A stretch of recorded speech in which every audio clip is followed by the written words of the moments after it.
Uh, Alrighty, ladies and gentlemen, welcome back to Playday 2 of ANZ Cup. My name is the Russian Cthulhu, and today I'm joined by Amphley. Amphley, how are you today, mate?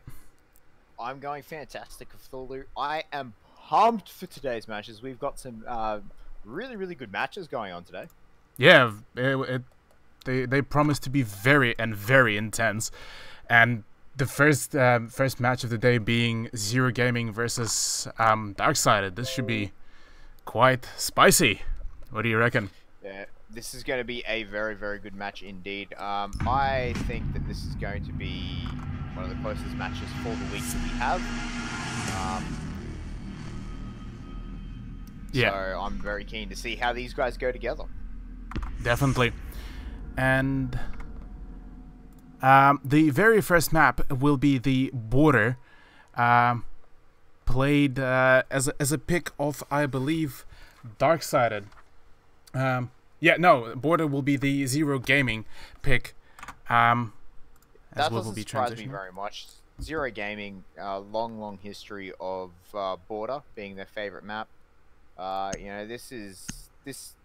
This team has some influences from Scylla, from Corvidae, from a lot of teams. So I'm not Attackers need to locate surprised seeing Border as their map at all.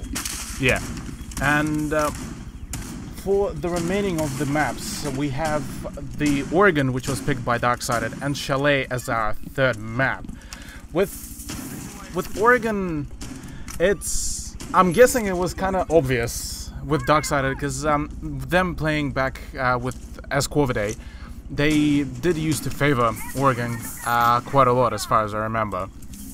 Yes, they really did enjoy playing Oregon, and the team did really well on Oregon. It was one of their favorite maps because it allowed their roamers to do a lot of jobs together, like move around, work as a team. So, Corvidae or Darksided now really do love those open maps, and Oregon really allows them to do that as well. So.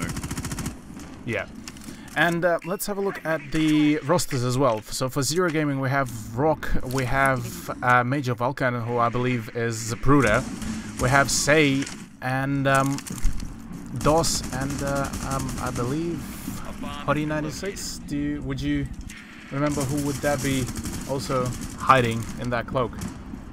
I'm not. Well, Shade is Say. Yeah.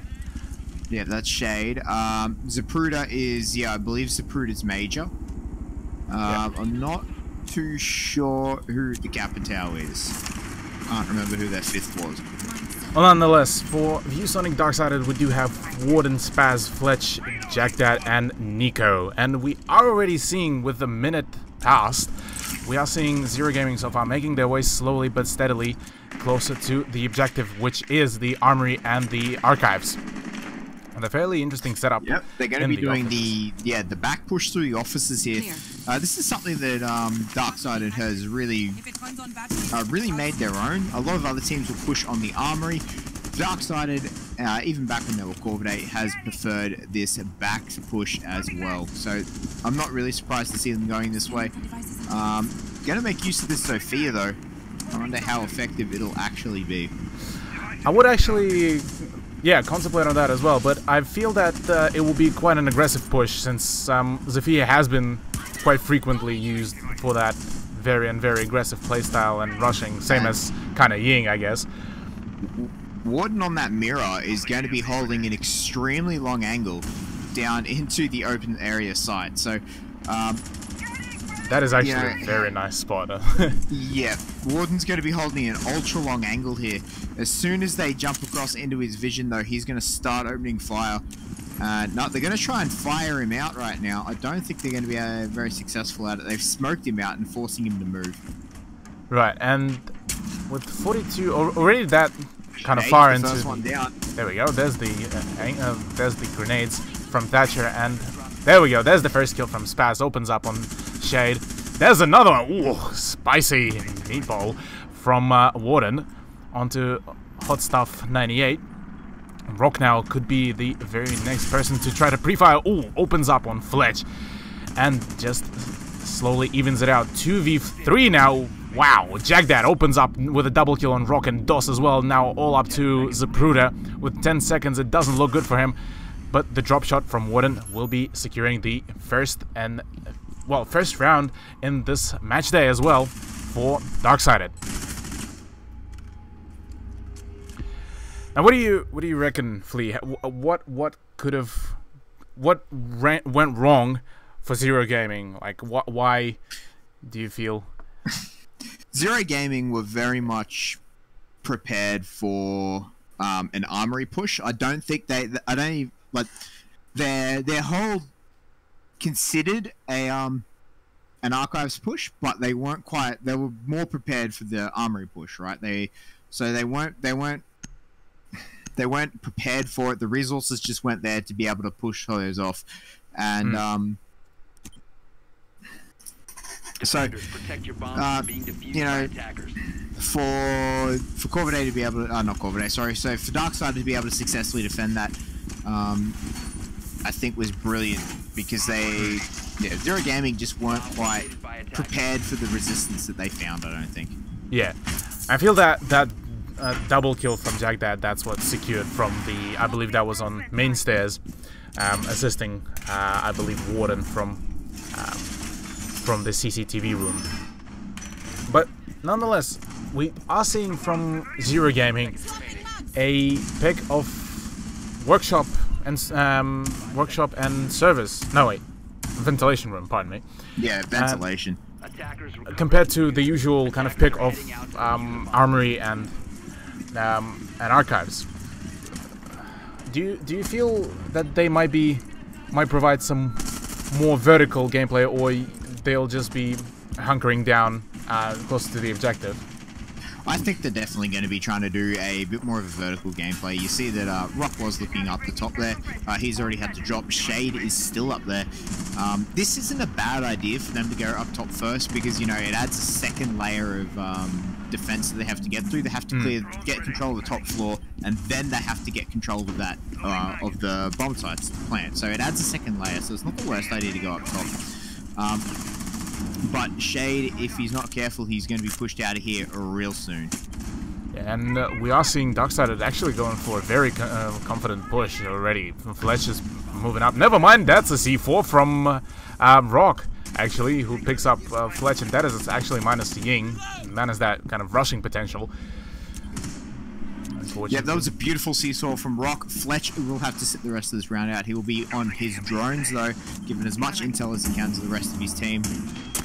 And, you know, Zero Gaming have a very, very spread out hold here. 2 people in customs, but, you know, Buck up top, going to be doing just Buck things. Right. And with a minute 30 on the timer, what do you feel now left for Darksided? Because they already lost Ying, played by Fletch, and actually, I believe Spaz going for very nice angle, but the Hot Stuff will be picking out Warden with a nice headshot as well. Yeah, and you know, this is going fantastically for Zero Gaming, and Darksided just need to calm down a little bit here. They've still got a minute left. That's another one being dropped. Wow. And okay, so yeah, they just need to calm down. Play the last minute, try and get some picks, and that's a good way to go. That's a good start from Nico.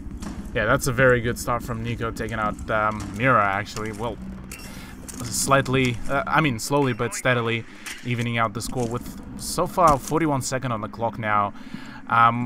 Nico and Jagdad having, so far, a pretty good amount of health, so it's still doable for them, but in a very difficult manner.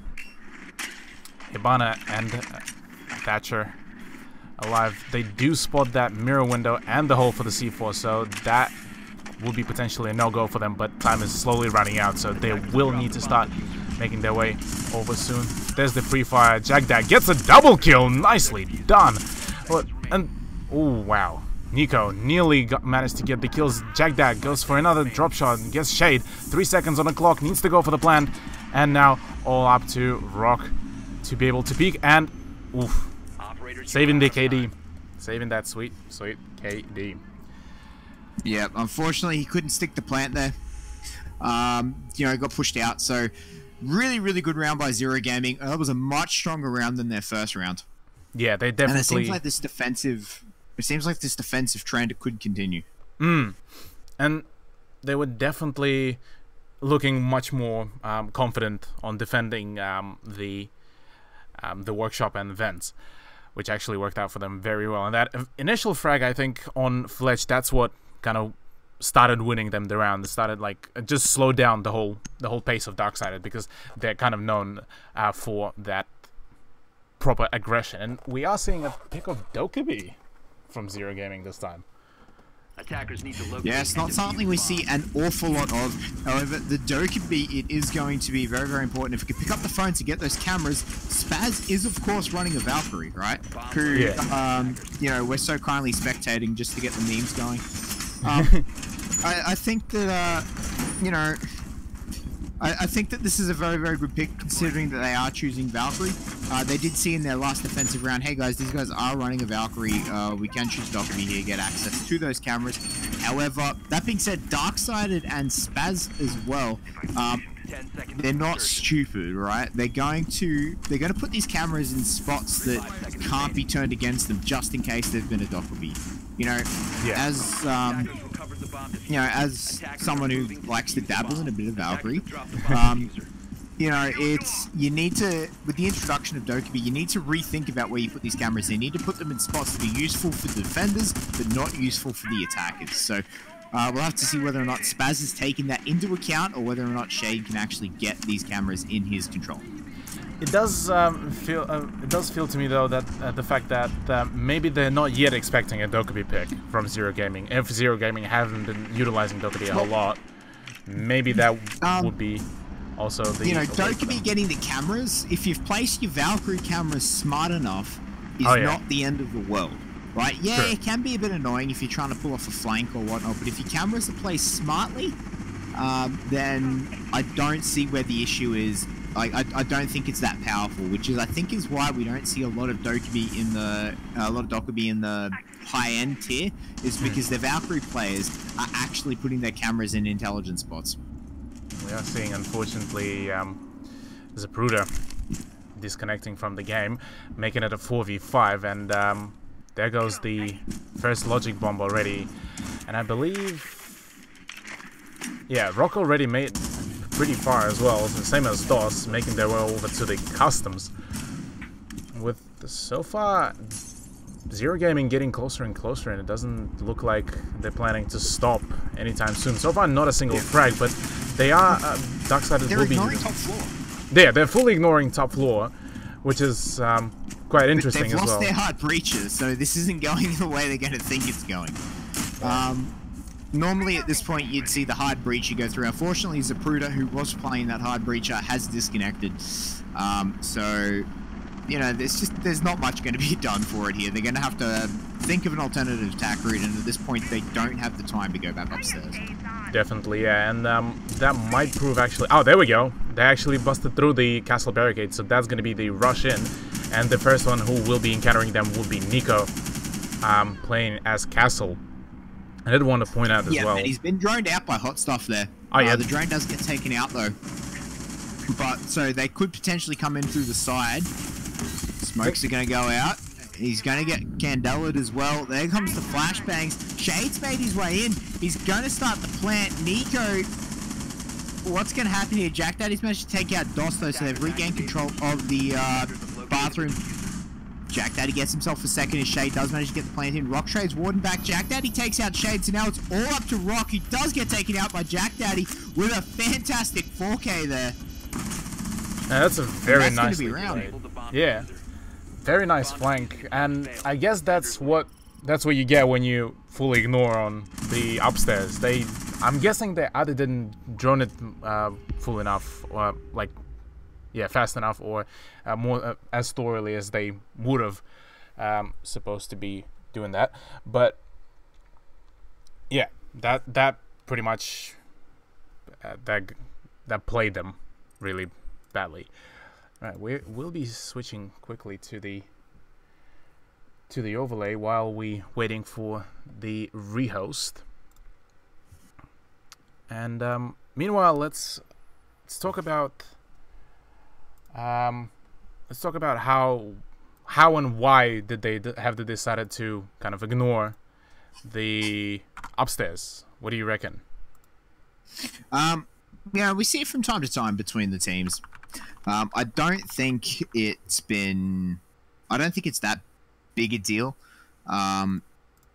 We see it from time to time. The Armory Lockers is definitely the favored one, but I don't think it's that big a deal if they go downstairs. If we're seeing something like customs inspection or something, that would be a big thing.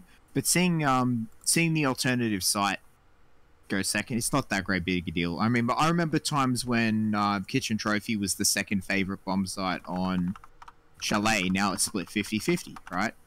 Same with Oregon. I remember when the basement on Oregon was the second favorited site, and then they brought in Mirror and it became 50-50. So, it's a little... I don't think it's that big a deal. I think these things go through changes, so... I think it's honestly probably more a preference thing at this point, or maybe trying to catch Darksided off guard a little bit.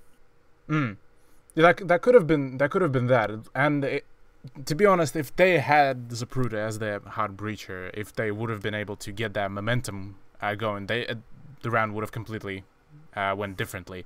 But unfortunately, the loss of their hard breacher, slowed them down really quickly. And I guess, they just decided to commit fully to the whole push into the side. But I feel they were not prepared for, they weren't able to fully adjust for that. They just they have the strat sheet and yep, let's do that. Oh, we lost them. No, never mind. Let's keep rolling.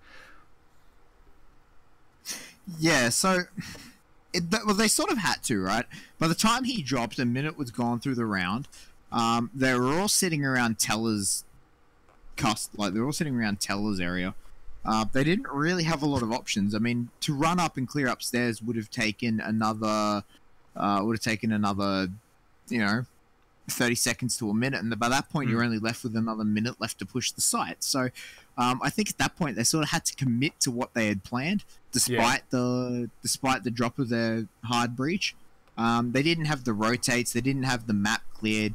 Their goal, it would have taken them longer to clear the rest of the map safely, so they could have rotate rather than just pushing straight in like they did. So I don't think it made that much of a difference, to be perfectly honest. Right, yeah. And with the upcoming rounds, ViewSonic Darksided will be now on offense, with Zero Gaming now locked out of vents. Do you think that Zero Gaming will be able to perform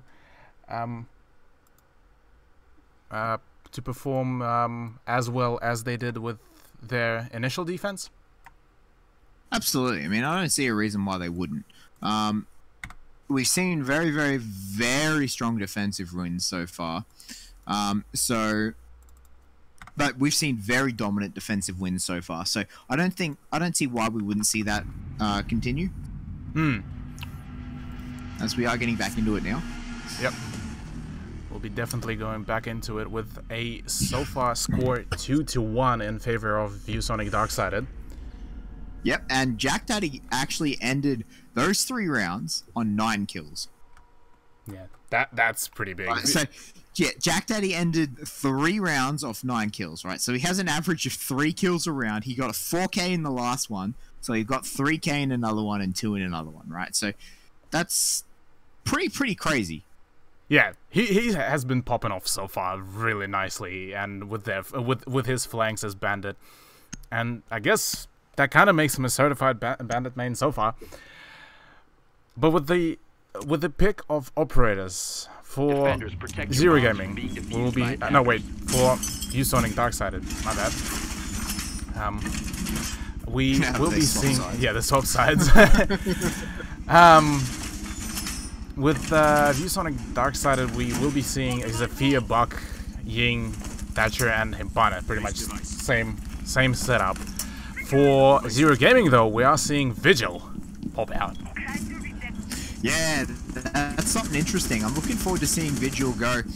See how Vigil's going to go in this. Is he going to roam? Is he going to sit on site and try and play mind games? You can sit him on site with his ability on, and they will think perhaps maybe he's downstairs. Yeah, that could be actually. Because you know you want that buck to go downstairs, open up the floor, try and get these bandits off, right? So you can safely blow the walls and to the rooms, all that sort of stuff. So you can play the mind game because they're going to drone downstairs, of course. Put the Vigil upstairs with his ability on, and the drones just sort of worry about. They're like, well, you know, he could be down here. We don't know. We honestly don't know. So you just have to face check that. So. DOS on this Vigil is going to be very interesting, and how he plays it is going to be the most interesting point of this round, I believe. Definitely, and we will be seeing him kind of holding the same position on the fountain, whereas it does look like a full-on push from through fountain, but Warden will be already making his way over to the CCTV as well to secure that extra angle. Potentially to cut off the flanking rotation. Yeah, and with the minute down here, 2 minutes left, we're seeing ViewSonic Darkside have full control of the map at this point, right? So all 5 members of Zero Gaming are on site. They don't have any roamers. Yeah. All of them are sitting on site. Yeah, and it feels somewhat weird to me that they don't really have all of the, well, not even at least one roamer. Oh, there we go, there's a C4 on Warden, just read like a book, baby. Yep, and that is the Zofia being dropped now, as Shade unfortunately now gets dropped from the match. That is quite unfortunate as well for him, as Zero Gaming at this point used up their V-host, and it's all up to ViewSonic Darksided to be the deciders of what's going to happen. Valkyrie just getting continuously tagged. Just absolutely harassed. Somebody call the police. Never mind, Shade is back. Rock is, yep, Shade's going to join. Unfortunately, he is down. Oh no, Rock, he's in a world of pain right now. Nico's managed to jump in and remove his head though, so now ViewSonic Darkside has full control of the map, except for sight. Actually, light now as Hot Stuff is still sitting on. Oh wow, okay, he peeks just a little bit too far. Spaz is going to put an end to him. Jack Daddy does find DOS though as well, so now it's all up to Major Vulcan, aka Zapruder. And now they know exactly where he is. I don't think he's going to be able to do this. 1v4 Cthulhu. He's not going to make it. He's not going to make it. Oh, look, we've seen some crazier stuff come out before, but he only has 14 rounds left in that Vector. Yeah, 14 rounds. Didn't reload. There's the pre-fires, but oof. Fletch with the rubber bullet gun finally gets the headshot and secures yet another win for ViewSonic Darksided. Ying is, to be honest, Ying is a very kind of unexplored operator for me, because every time I try to play her, it feels like the LMG shoots rubber bullets, but the moment somebody else is playing against me, it's a death machine. Yeah, you got to hit those heads. That's probably because I'm. That's all you need. It's all probably because I'm stuck. Yeah, I am probably saying that because I'm stuck in low golds, but that's not the matter at this point. Just need to pop those heads, Cthulhu. Pop those heads. It'll fix everything. Yeah. I would know as a fuse main.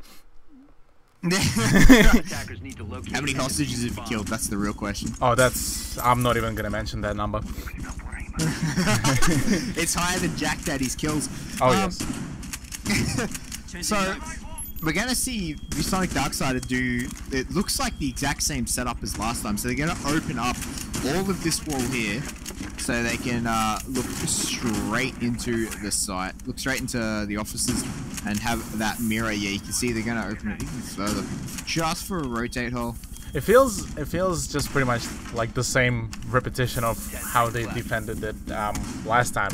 My main question at this point is, would Zero Gaming be able to read that, and if they would they be able to adapt that and be able to smoke out whoever's standing behind that mirror first, and then move on to pushing the officers? I think Zero Gaming at this point has to be able to adapt, right? If they do the exact same push again, they're going to get demolished. Definitely. And actually, I'd like to point out that ViewSonic Darksided just won an attacking round. Yeah. actually. So that's the first attacking round that's been won. So now they're up, what, 3-1? Yeah, they're up 3-1, and now it's going to be quite a challenging run for Zero Gaming, with them needing to win this attack to be able to stay in that kind of close ground. Otherwise, 2 more rounds and finita la comedia. Nonetheless, did you just speak Russian to me? no, really. It was Italian, I believe, but Okay. no affiliation to Italy. Nonetheless, Warden's getting pressed really hard here. yeah, they know that that now somebody's He's holding got inside. Spaz and support. Yeah, Now he's got Spaz and support, so Yeah. he's not on his own. He's not left to deal with this by himself. But it's taking them a very long time to try and push this out. 1:40 left on the clock now. The thing is now that Zero Gaming, yep, they do know that Spaz is in there and holding that specific angle. DOS actually manages to find Jack Daddy, and whoa, Shade finds the head. Shot. Beautifully executed. Beautiful shot there. So now we're seeing a 5v2 right now, although DOS, I do believe, is down. He's going to get picked back up. Now he's down, and he's going to get picked back up. Make it a proper 5v2, as he's not on a slither of health anymore. Although with Blackbeard, add up like maybe an extra 50. Oh, wait. Yeah. Yeah, it depends on how many shields he has left. That shield, of course, it does take, it takes 2 bullets from most weapons to break it, 3 from some. Although, he does retain an additional 1 or 2 seconds of, I do believe it's 1.5 seconds of invincibility because of the animation of his shield breaking. Oh, right, okay. So while the animation of that breaking is happening, he is still invulnerable, and it still acts as the shield still being there, as that's a dirty angle that Fletch is trying to get. Meanwhile, Nico is just getting packed up with all sorts of concussions and explosions. Meanwhile, Shade picks up finally the head of Fletch and all up to Nico. Oh no! That didn't kill him? That didn't kill him? That only downed him. Oh no! What? Oh no! That no. That was No. really unfortunate for Nico.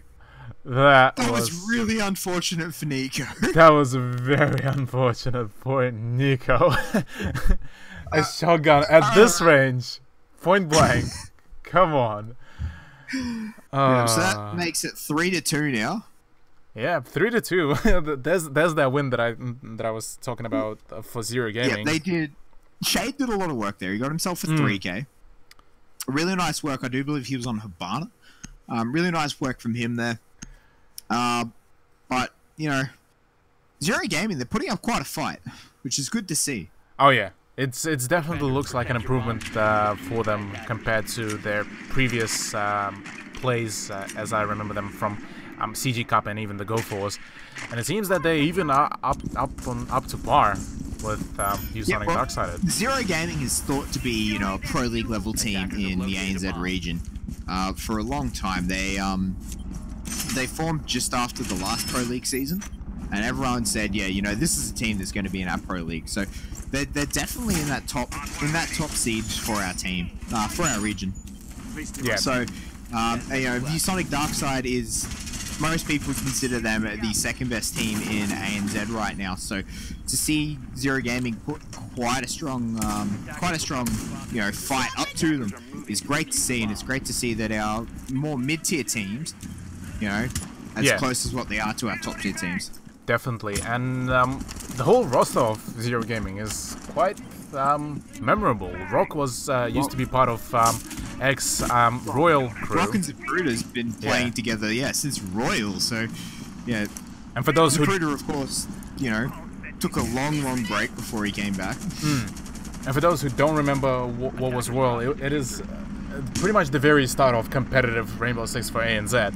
Royal comprised of, I believe, Rock, Zapruder, Wildman. Was it Fletch? No, Fletch wasn't in there yet. It was Rock, Zapruder, Wildman. Maybe no, not Dilbert. The one who actually owned Royal. Under, that was it. Under, Oh, yeah. Underachiever. Yep, Underachieve and PD. That's the one, yeah. Underachieve PD. So that was the Royal lineup, and they were the most dominant force in ANZ for about a year. Yeah, year and a half. They Yeah. were just a force to be reckoned with. Nonetheless, we are seeing quite a firefight As between we DOS. digress a fair bit. Yeah. He gets a kill on Jagdad, actually, one of the player that has been popping off before the rehost. Very nice execution. Gets tagged up in the firefight with Zafia, played by Warden. Yep. DOS actually did hit another one through the wall. Unfortunately, he didn't hit the head. He only hit the chest. I do believe that was Warden behind that who got taken really, really low. But Fletch does find a rock, so that ties it up 4-4. As you can see, some very aggressive holds here. Yeah, and a very interesting hole open. Ooh, if Major can spot, I believe, what is the Valkyrie, played by Nico, he could have gotten the kill. I like the fact that Zero Gaming are playing very freely with their roaming, and unfortunately for that, Major just paid with his life, trying to engage Spaz. They're playing very aggressively with their roaming. You see, they're peeking out, they're peeking everything. They're trying to put these shots back through, and they're trying to catch ViewSonic Darksided off guard here, but it's not going to work. Ooh, actually, Warden just got tagged up pretty heavily, and as well as Spaz, both of them on really low health, and just even like a single, like just impact from a smoke grenade can. Oh, there we go.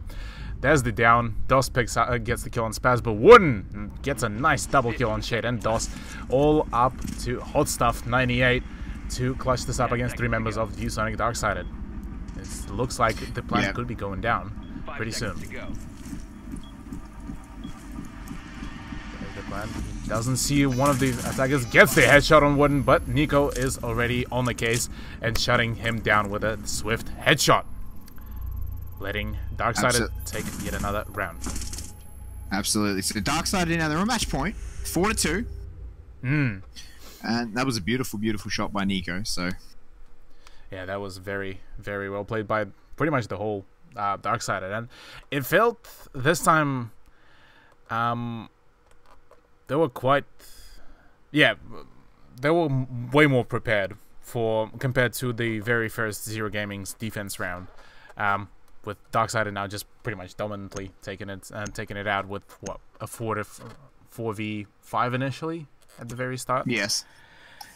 Yeah, after Jack Daddy got taken out. Yeah.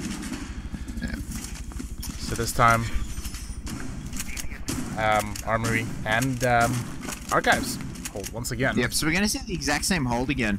Nico's going to start opening up all these holes. Hopefully be able to get a point-blank kill this time. That was really unfortunate.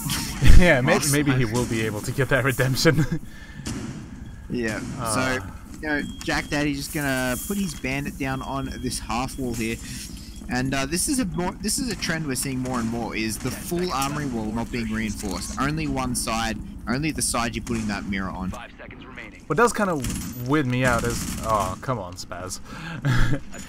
What does weird me out is the fact that it kind of cuts you off. Like, if you're gonna get pushed hard, you don't really have any other way other than to try to fend them off, and you can't really rotate out with that wall. But I guess there will be there will be a couple more people also helping out on the other side from CCTV, but Zafia will be already on the case and pushing up over there.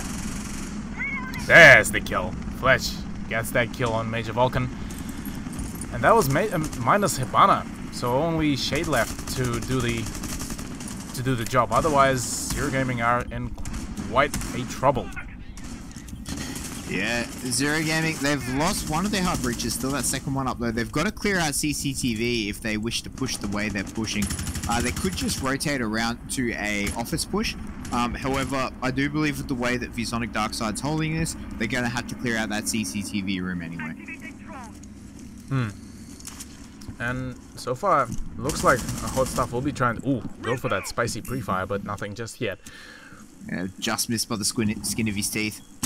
Yeah, Fletch, meanwhile, looking very sharp and just about to be ready to pick up another kill on Shade. All 3 flashbangs have been used now. Fletch, he doesn't manage to get that shot through. He just needs to be very careful about being pushed from the hallway, though. Yeah. Next up is the push towards the CCTV, and looks like Warden might get pushed anytime soon, with so far Spaz still alive and ready to cover his teammate. That's a whole lot of dedication. 3 people dedicating the whole push to... 2 minutes, and they haven't managed to push these people out of security yet. There we go, actually. Gets the kill on Jack Daddy, finally, does.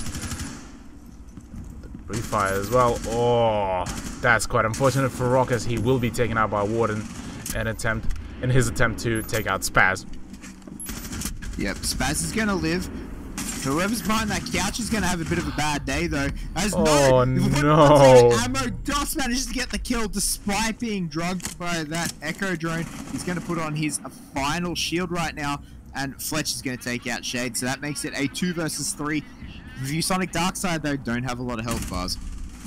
It doesn't look too good for them with their map pick losing like that. That's not a good sign. But at in the very same way, it does look that Darksided War Prepare and Border does seem to be their turf, rather. 5 seconds left. Hot Stuff just going in their very hasty manner and just gets taken out by Fletch, and there we go. Spaz gets the final kill on DOS, and that, ladies and gentlemen, is the first map concluded between ViewSonic Darksided and Zero Gaming.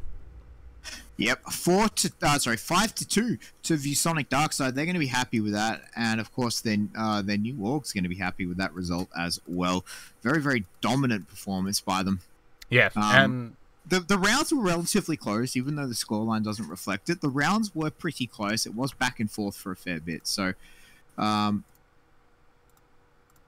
you know, it's not that. You know, it was much closer than the scores predict. So, Zero Gaming, they shouldn't be upset by that performance at all, and they really need to focus on Oregon, and they need to focus about how they're gonna win Oregon.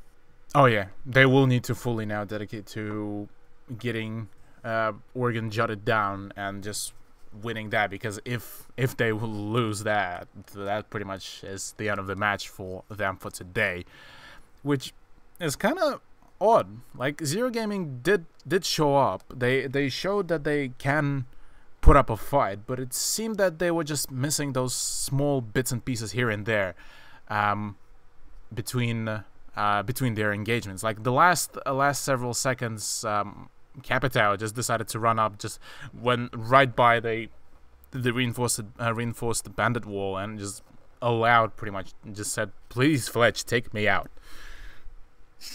Yeah, he didn't have an awful lot of luck on that, did he? He was just like, he walked into the bandited wall.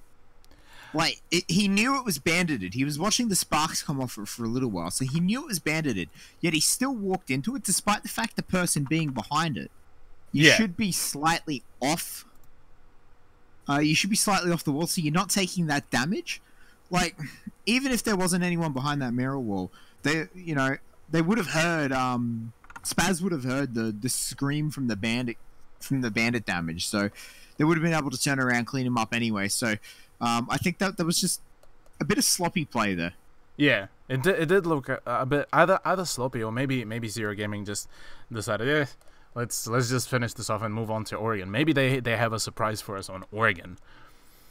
Whereas, look, now you've said that, I want to see a retail hold. Now that you said that, and you know, it's very, very different for yeah, no, it is very, very different, but I don't think it'll be you don't think it will be as like, I don't think it's going to be as tight. You know, ViewSonic picked ViewSonic picked Oregon. Yeah, that was. Sorry, I'm getting my teams mixed up here. You know, that was Zero Gaming's pick was Border, Yeah. ViewSonic looked a lot more dominant on it. We're now going on to ViewSonic's map. I don't think it'll be as close. I think ViewSonic is extremely happy on Oregon. I know when I was playing in a team with Shade, I know he wasn't particularly fond of Oregon. So I don't know whether that attitude has carried across into Zero Gaming, or whether or not he's just sort of gotten over it and begrudgingly learnt Oregon. Right. But so Zero Gaming isn't going to be as comfortable on Oregon. That being said, if they didn't want to play it, it would have been removed by this point. That is also true, actually. They must be at least somewhat comfortable on it, or they must be comfortable enough on it to at least, be happy playing it. Oh yeah, I would think so as well. Otherwise, they would have banned it straight away. But it does strike to me that Oregon, out of all not really. Oregon is like a all-time favorite for the whole pretty much APAC region. You have a look at Southeast Asia, pretty much every match even is outside Oregon. of it. North America outside of it, plays it a lot. Europe plays it a lot. I personally really like Oregon. That may just be because I'm a Mira main. You mean Valve? And she's useful on every single site on this. You can play. You play her even in kitchen, even in the kitchen dining room. Oh yeah, you play her there. She's very, very good there. I do actually remember talking about kitchen dining hold with Mira. I do actually remember how Mindfreak did their play, and they were holding kitchen and dining with fully opening. They lost it. They lost it. Okay. They did lose. That was in the Pro League. That was in the Pro League qualifiers. They lost it. I remember that. I was actually casting that match. Oh yeah, that's right. I think I was casting it alongside Monkey. And yeah, they lost that, and I think they tried it twice. And they lost it both times, and we were like, "Come on, guys, you need to. It's clearly not going to work. Just do something standard." Yeah, but yeah, I'm thinking that Zero Gaming might have a plan. They might have a plan for Oregon. Otherwise, yeah, it would have been definitely banned, as well as like Bank got banned straight away by Zero Gaming. So they knew that Bank will be like pretty much the death sentence for them. And yeah, that was rough. But it's it's good to see that ViewSonic Darkside would have actually, speaking of Bank, would have been extremely comfortable on Bank. So it's interesting to know that they didn't get it up here. They didn't get it. They didn't get that put through. Obviously, Zero Gaming taking that out. Whenever you're versing ViewSonic Darkside, you need to take Bank out. Oh yeah, you have to. Yeah, you have to. It's a necessity. Their best map. If you don't, they will happily take you onto Bank, and they will happily destroy you on Bank. Yeah, it'll be very, very interesting to see. But we're just having a couple of technical issues here, guys. We might head back to some music while we wait. Yep, and we'll see you in a bit.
with yeah, some much shorter break. yeah, much shorter break than we expected.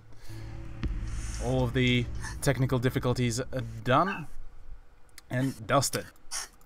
Yeah, we are going to get into Oregon now. It'll be interesting to see where they choose their first site for.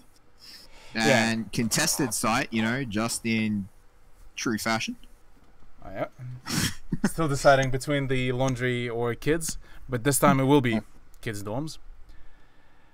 And you did mention before with Mirror plays. What do you reckon Attackers would need be to locate the way here to go, apart from actually placing the default one in the kids' dorms? Well, you see them in the kids' dorms facing facing the main dorms, and you also see one on that yellow stairs that they're reinforcing right now. Yep, there we go. That's going to go down. You actually see two variants of that. You can have one unreinforced, and that's at crouch height over to the right as much as possible. Or you can have one at standing height, which is on the very, very left of that wall that you saw there. So the whole point of that is, so depending on how you're playing it, if you're going to play from white stairs a bit more, you sit it down lower so they you know, so they can't shoot you over the top of it. If you're going to be playing next to white stairs or on top of white stairs in that little hallway, you sit it on the actual thing. You sit it, you know, standing height over to the left so he can, you know, get the peaks up and running. If you do that, though, you need to be very careful of who's at the double window, because you might just be banged in the back of the head. Right. Yeah, that will be definitely the way to go. And Jagdad actually playing on Twitch could be getting some nice angles. Yep, there he goes. There goes the Twitch drone, and let's see if he'll be able to actually pop open those mirror windows. Ooh, decides to just hide it for now. And the lineup of operators. Let's talk about that. The Ying, Capital, Buck, Hibana, and Twitch. And as we see Jagdad finally pop open that mirror window, that does look like Darksided's pretty much standard Russian tactic. What do you reckon? Yes and no. You can see here they're posturing for control of those B-site windows, so we could be seeing a pincer coming from them. As much as they do love just charging in, they don't do it recklessly. Although Rock down below could get a massive flank on them. Claymores are going down to cover their backs. But Rock is going to be a pain in their ass if they're not careful. Yeah, if they... Oh, goodbye, Shade. My sweet prince, he just got destroyed by one with that one tap. And that is actually... a beautiful shot. Yeah, that was amazing. And that is actually minus Bandit, one of the kind of roaming operators. They still have two more players roaming downstairs. But Rook might have to start making his moves soon. Like, very, very soon. While Darksided will be still occupied in an attempt to break through that first doorway. Yeah, they're going to have to start hurrying up. You know, a minute left on the clock. Not an awful lot. There's the utility actually rolling in. Yep, it's all coming out now. You can see here the C4s are coming out to try and stop these plants. And the diffuser does manage to go down despite all the C4s coming out. Nico does manage to get down. Not planting in the normal spot. Going to be planting in the middle of the room instead. But now it is up to... Oh, wow. Now it is up to Zero Gaming to actually manage to take it through. His Major Vulcan picks up one. And what a Flukemeister. Spaz actually managed to also pick up a rock as well. DOS, meanwhile, responds with a kill on Flash, but Spaz already gets on the case and gets a kill on Hot Stuff, as well as Warden gets the kill on DOS. And ooh, all up to Major Vulcan. Time is running out. He doesn't really have any more time to defuse, and there we go. Warden actually manages to take down Major Vulcan as he gets downed as well. And that's the first round actually going into the hands of ViewSonic Darksided. Yep, and that was you know, a really, really nice plant by ViewSonic. Actually, pretty close round, all said and done. But very, very good, very, very good round by them. A great plant that they managed to get down. Yeah, definitely, and very well played by them.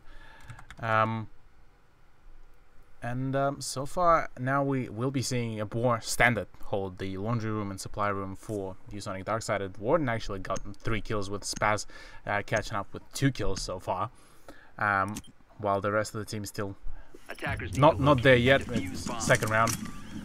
We'll get there.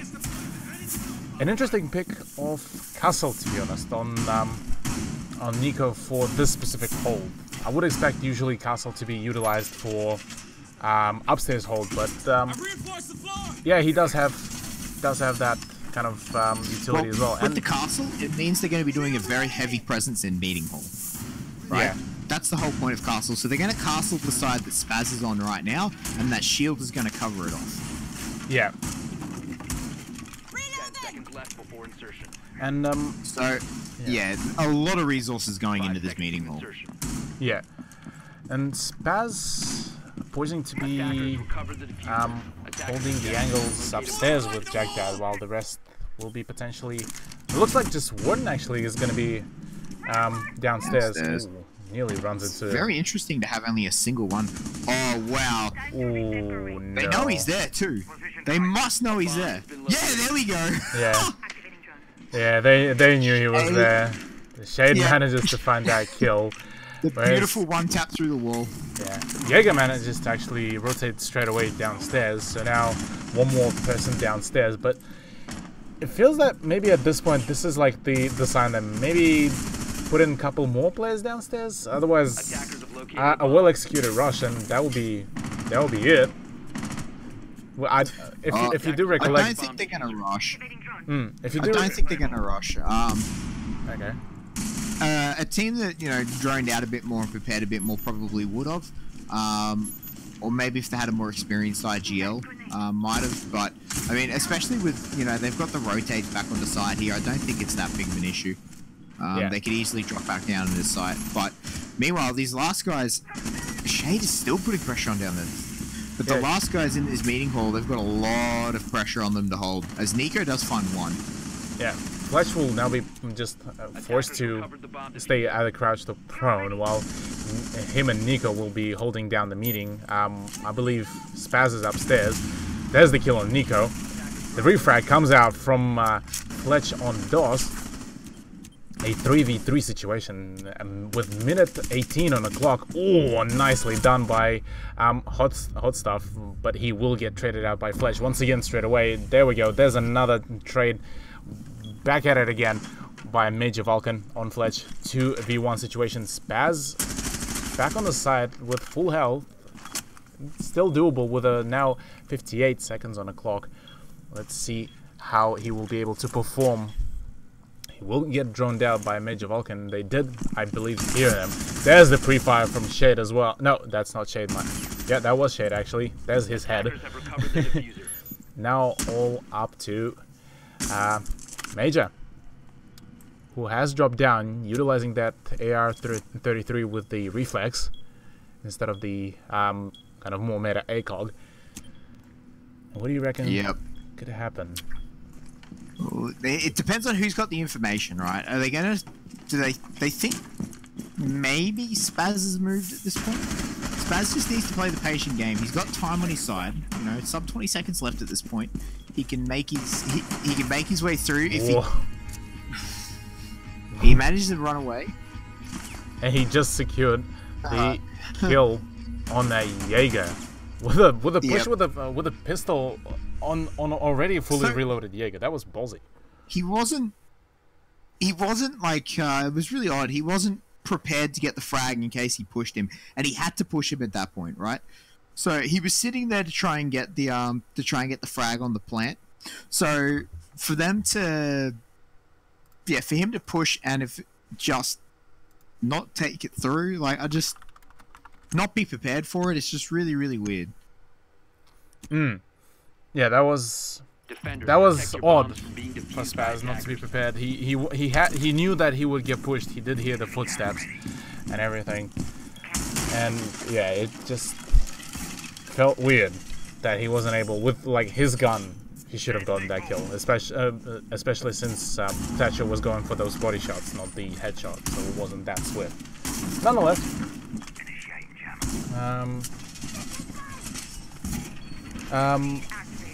so far a 1-1, and pretty much the same setup except for now Major now playing on mute. Yeah, I really like the mute upstairs. It can stop a lot of denial. Oh yeah. It's got a lot of information. That being said, I'm also a fan of the mute downstairs. I'm a big fan of the mute mind games of, you know, just putting all your mute jammers up top and then running everyone back downstairs. Oh yeah, yeah, you could do a whole lot of tricky stuff. Yeah, I really like that mind game with him.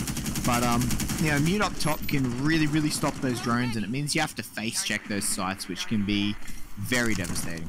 Oh yeah, and if you don't have either a faster or a very kind of quick and clever Twitch player, you would be in a very hard spot. Actually, there's the run out as well. That's a very ballsy play by, I'm not actually too sure who was that. But with now Zero Gaming holding this site once again, do you reckon they'll be able to perform better than they did during their last defense round? Well, you know, they kind of have to. This is take 2 for them at this point, right? Yeah. You'd be hoping that they, well, you know, they're hoping that they can. If they, you know, and we're seeing the exact same push out of the Sonic Darksided, so if they don't manage to do the exact same push, if they don't manage to, you know, curb this defense. Oh boy. Sorry, the defense can't curb this aggression. Yeah. Meanwhile, Hot Stuff just TK'd. Unfortunately, they're mute, but the trade-off straight away. Rock fixes that problem with a kill on C4, with C4 on Fledge. That is actually minus Ying, one of their pushers who actually allowed them to quickly rush in and go for the plant. So that might be ever so slightly trickier for ViewSonic Darksided, as they now have just the Capital's bolts to hide their approach. Yeah, really unfortunate for Major Vulcan. Yeah, that's one of those things where you just sit there and just go, "Oh God, I'm so sorry," and you just feel bad, or you sit there and tell them they deserve it. Either one. Yeah. Meanwhile, we do see, I believe, Nico picking up the kill on Shade now, and that is minus Ella. There we go. There's the smoke bolts, and there's this pre-C4s. Nico will be rolling in to go for the plan. DOS picks up a kill on Jack Daddy, but the Warden will keep Nico covered with a headshot on DOS. 2v3 situation, and Rock is looking at a flank behind, with Hot Stuff attempting to try to peek the same angle. They do know that there's Capitao in there, and he's holding a very interesting angle. That Legion Mine did seem to have done the job, but oh no, Warden gets the double kill, you could say, on his teammate as well. Spaz trying to find the kill on Rock, who was stuck outside, unfortunately, and that is yet another round going in hands of ViewSonic Darksided. Yep, really well played there. They got a lot of, you know, ViewSonic did a really good push. I think the difference could have been made from. The difference could have absolutely have been made from that team kill. Yeah, that was probably that was what's probably sealed the deal.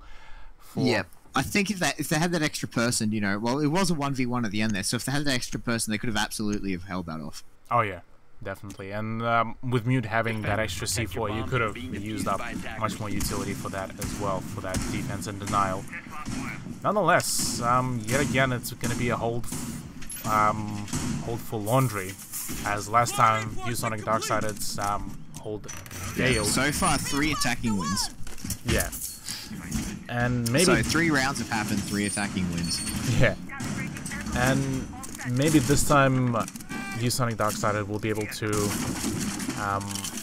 actually learn on that mistake that they made in their previous defense round, and actually just keep maybe more.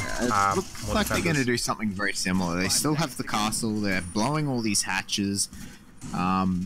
We'll see whether or not Warden's going to reinforce both sides this time. Yeah, Warden. He did get. Actually, I don't think it was him. I think it was Jack Daddy who was down there, who got absolutely. No, that was Warden. Pummeled by Shade. That was Warden who got picked by Shade, and yeah, but that was due to the fact that only one of the wall patches was reinforced. Nonetheless, this time it's fully reinforced. They learned the mistake, but the camera is still there, and Shade is just Just waiting up on... Let me just blow up this hole. Hold my beer. Yep. And, you know, this is pretty big wall to have blown up only 30 seconds into the round. Yeah, it didn't look like Zero Gaming... I mean, yeah, sorry, ViewSonic Darksided tried to even contest that. It was just a way to use up the utility, but that's a very, very nice and big opening. I'm thinking that at this point, if they did call out, yeah, there we go. There's the rotation. There's an extra person for downstairs hold, and Shade is posing to potentially find the first kill or get killed as a first kill. Yeah, he's playing very, very aggressive there, isn't he? You know, he spent the last almost minute trying to hold these angles. So yeah, and with now a minute, well, pretty much actually a half a round almost gone. Now we finally see the first blood on Rock, actually securing another kill, going for double kill on Jackdad and Nico. Now leaving with only Fletch, Spaz, and Warden left alive. Fletch finally rotates back to the plant, and a 3v5. It feels... Yeah, so 3v5, you know, about a minute left. They've absolutely got the time to do this. Use that to... Oh, actually they don't. They still have Habana, so they can blow the hatch in the lobby, and they can start going for a more traditional push if they feel like. Or Definitely. they can just continue on with this rear push that they got going and just drop these hatches. It does look like there will be potentially just dropping the hatches, and it does look like it will play just on hand for ViewSonic Darksided, since Smoke's charges will be, just starting to get used up. Hot stuff. Pushing up with the silenced 552 Commando while being assisted. Not something you see very often. Yeah, it's a very, very interesting, to say at the very least. It was just a matter of a game of patience, I guess. 17 seconds on the clock. Shade actually picks up the very first headshot on Fletch. That's minus Mira. Hot stuff, actually. Nice Kobe on Spaz as well. All up to Warden now with a shotgun and SMG-11. But, oh, Rock. What is this with all the pistol finishes? Rock picks up yet another kill. This time with a pistol on Warden. Poor Warden just getting... And the attacking trend will continue. Yeah, and the attacking trend will continue. Poor Warden just got absolutely bullied the second time, actually, with a pistol. And this time he even had the...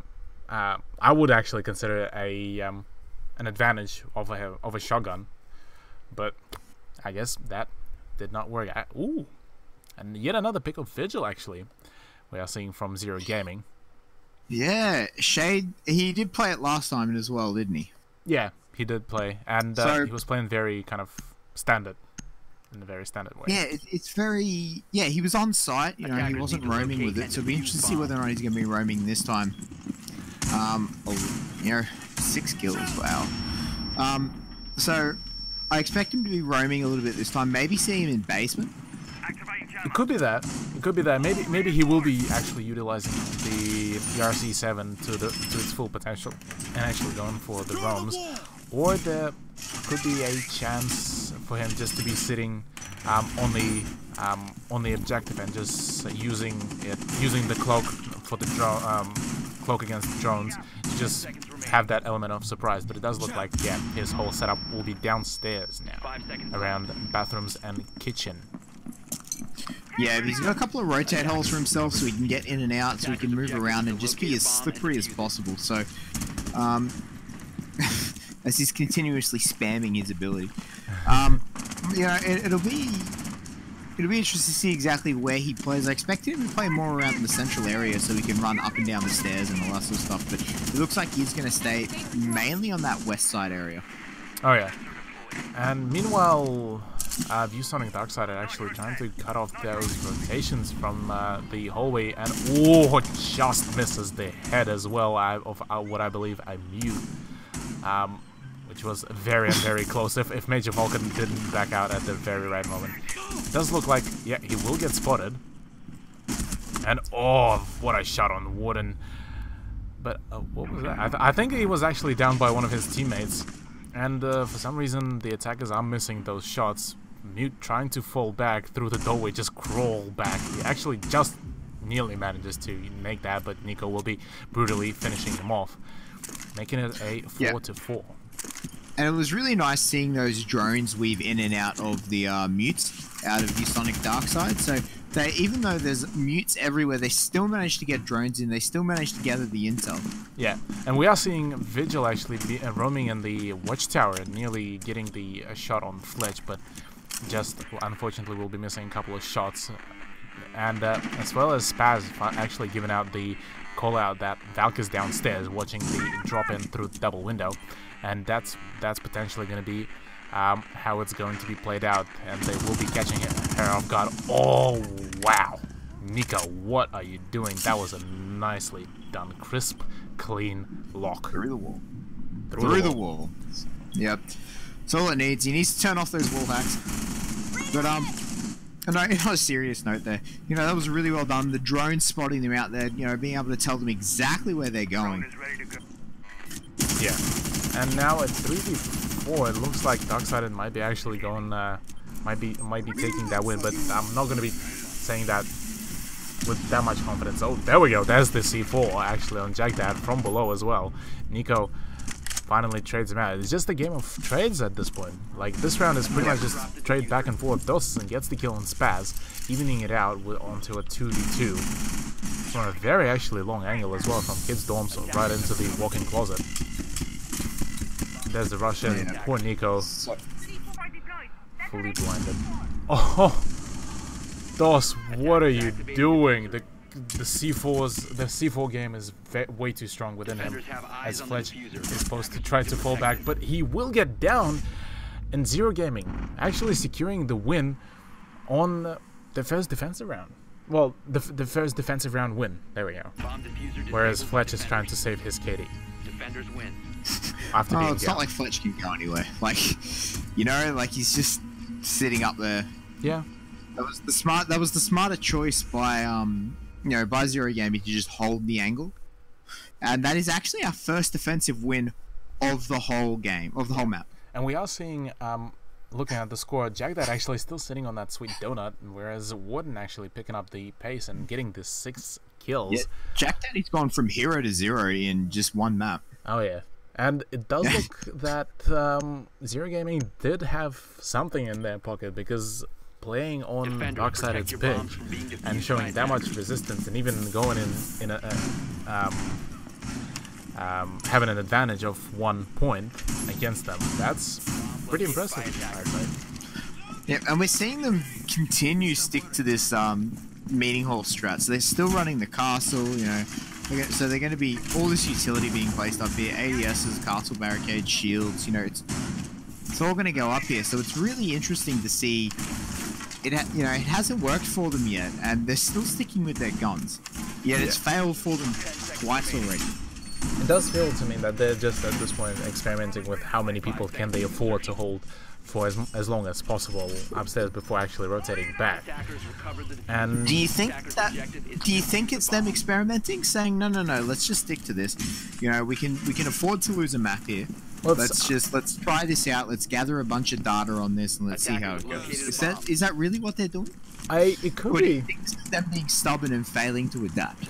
It's either that or them being stubborn. But Darkside doesn't struck me as a stubborn. It feels to me that they're like more. Actually, no, they will be stubborn. They will be stubborn, and they were just trying to outgun. Maybe because they're due to the fact that they feel that maybe they've been doing something wrong, and they just sort of see those issues at the very last moment. So maybe they're trying to fix it on the go with their strat, or maybe there was something else. Ooh, shade actually. Nearly gets the shot on Warden, I believe. Yeah, Shade's done this same push every single time, and yet no one's tried to contest him here. Yeah, no one's contesting him. Oof. Rock just loses a slight amount of health. And the grenade onto Bandit, I believe. Yeah, just tags him up ever so slightly to force him to run downstairs. And it does look like Darksided has decided to just fall back towards the objective. Oh, mine actually. Yeah, they're actually gonna. they're actually going to give up the whole of meeting. So they've, you know, they've wasted half the round, 1:30 gone, and actually we say that, but you know, Fletcher's still running around kitchen. Yeah, and he picks up a kill as well on Shade, who finally decided to peek from into the supply room.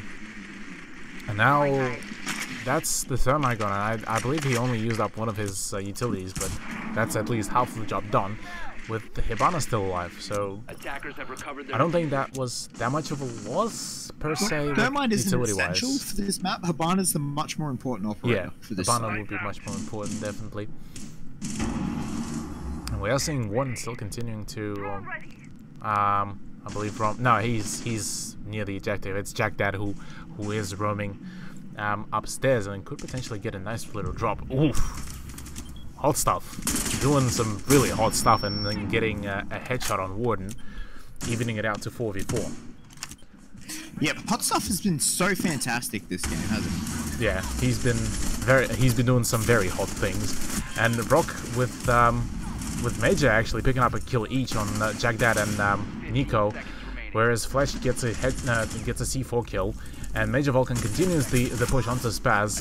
Fletch absolutely cornered and gets a first kill on Major Vulcan. 1v2 still doable. Still got plenty of health. That's the stun grenade.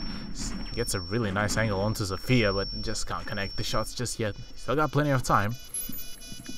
Almost just 1/3 of a clock left. I mean, spent. And ooh, he just misses the head of Rock, which costs him his life, and that is yet another round won by Zero Gaming, actually. Yeah, so that was really unfortunate they didn't manage to hit the head there of Rock. Rock probably should have died there. He didn't manage to connect those shots, and then he looked over at the second time. So Rock gets away twice by the skin of his teeth. But 2-4 now to Zero Gaming. They are looking very, very strong on this map. Yeah, it does look like they came in very prepared for Oregon. They did know that they will be able to bait them out on Oregon, looks like. And yep, we are seeing just about the same setup of the operators from both teams. And let's see if Zero Gaming will be able to actually defend. No, never mind. They actually will be on Laundry and Supply Room this time, as they are forced after their very confident hold of Kids Dorms. I'm actually curious, because isn't that the my first... My question is, okay, when is ViewSonic Darkside going to stop that hold? It's not working for them. That was probably the closest round they've had, and it was still a 1v2 at the end. Yeah, it did seem that maybe maybe it's time to stop. Maybe a quick switch. I would be sure that they would have at least a couple more strats prepped for Oregon. One of their top maps. Come on. Yeah, you would think that. Yeah, I think this is them. I almost think this is them giving this strat a try.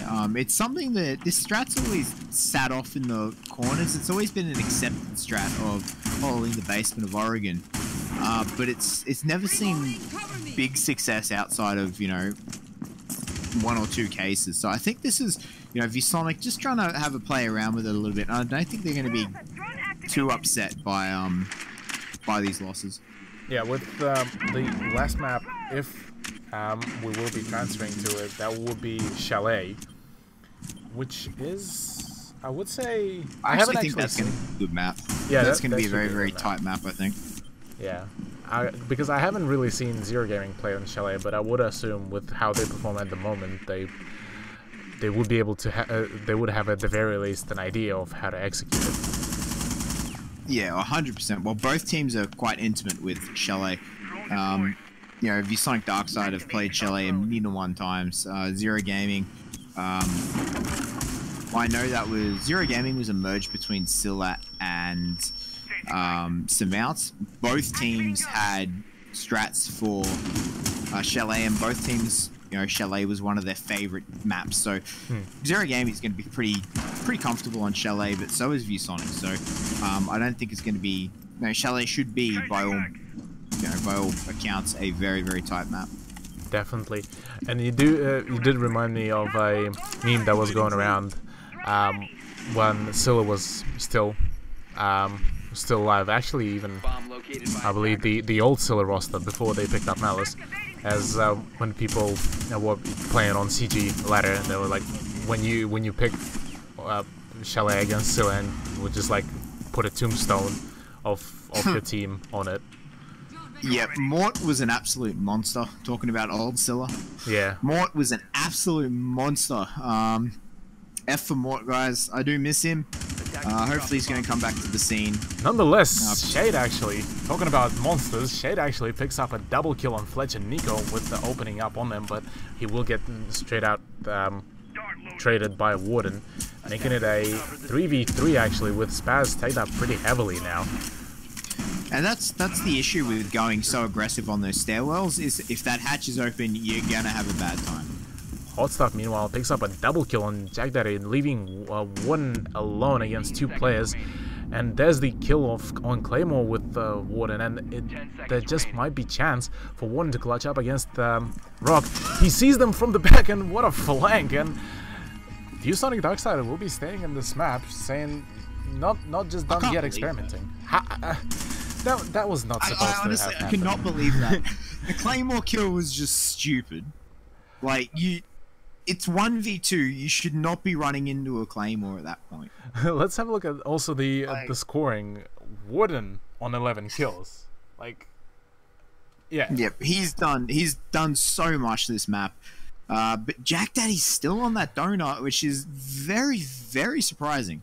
Yeah. Especially considering he carried ViewSonic Darkside through border. Oh yeah. Shout out to DevMata. Anyways.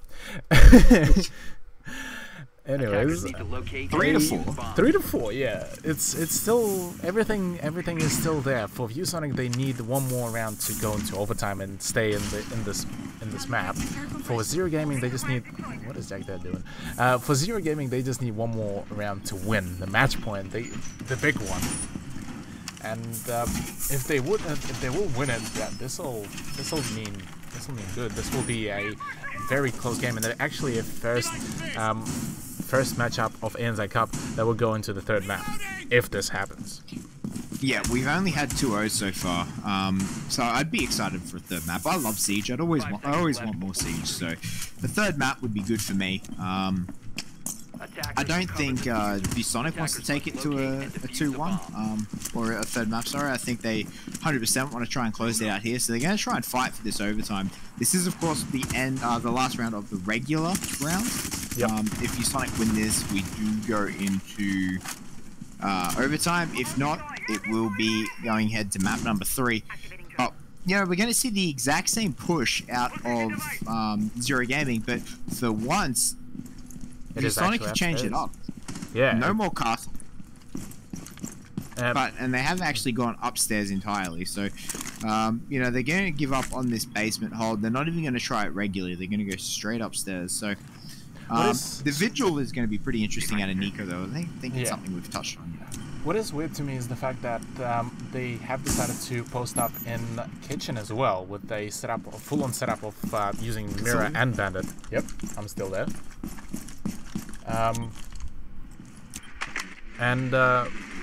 So far, Zero Gaming looking like they will be just cleaning out both floors before they will attempt to push up on the 2nd floor. And so far, it's just from VSDS, they will just need to hold their angles at this point, as they do seem to have a fully planned out setup. Yeah, so Shade making his way here. They know they're in the western side of the building. It'll be very, very interesting to see exactly how they're going to try and take this out. Yeah, they don't know though that where Nico is exactly. They know that he might be upstairs, he might be downstairs. That that jamming device could work wonders if executed properly. Spaz actually will be still around upstairs and assisting. So with they that could hold. actually just ignore these two in kitchen. Yeah. And you know, take from east side across, so armory and across basically. Just have one person holding your rear down the stairs, and then that's that's it. That's all you need to do to hold your rear. So you can 100% just section off the rest of the map and just push across if you need to. But Which it looks like that's what they're trying to posture at the moment. No, it's going to be a full wraparound. it will be a full-on push just to attempt to lure out the roamers. They now do know that Nico is downstairs. I mean, is upstairs, and the full-on push will be happening. Shade now. 15 seconds on the clock, and the push will be happening only just now. All the utilities will be coming out. Major Vulcan trying to run in. Warden takes him out. Shade gets the kill on Nico. 4v3, 3v4 now, with Shade picking up another kill on Fletch. Warden gets the kill on Hot Stuff. The plan will be happening. Rock getting a kill. So many kills. I can't even keep up. Shade gets a kill on Jack Daddy, and Warden gets a kill on Shade. 1v1 situation between Hibana and Smoke.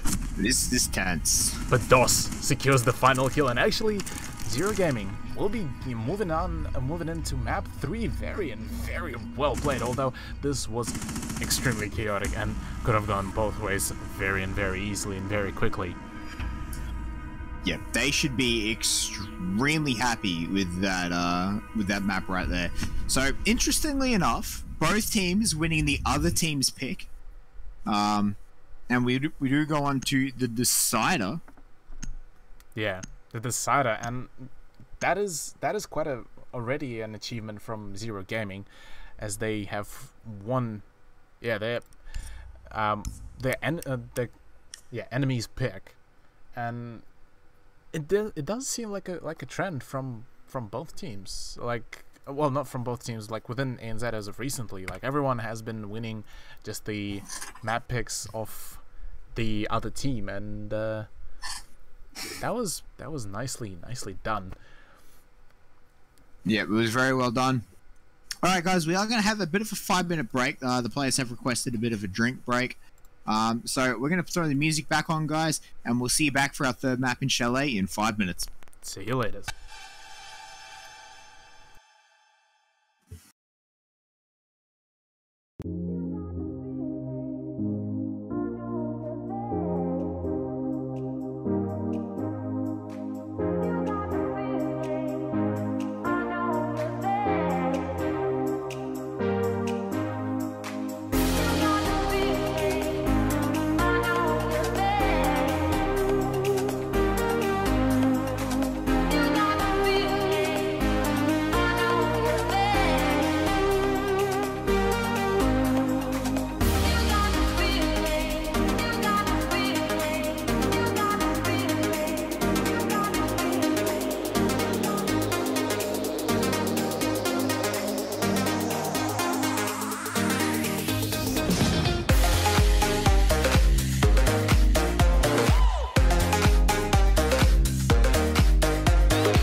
I didn't think we could fall in love. Broken from the start, chained to our past. We had closed hearts. We are breaking free. It's just you and me. We might fall apart, but we're all in love.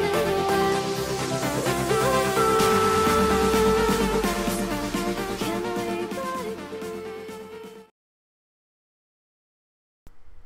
Alrighty, ladies and gentlemen, we are back with the coverage of ANZ Cup. I'm today joined by one and only Amphley.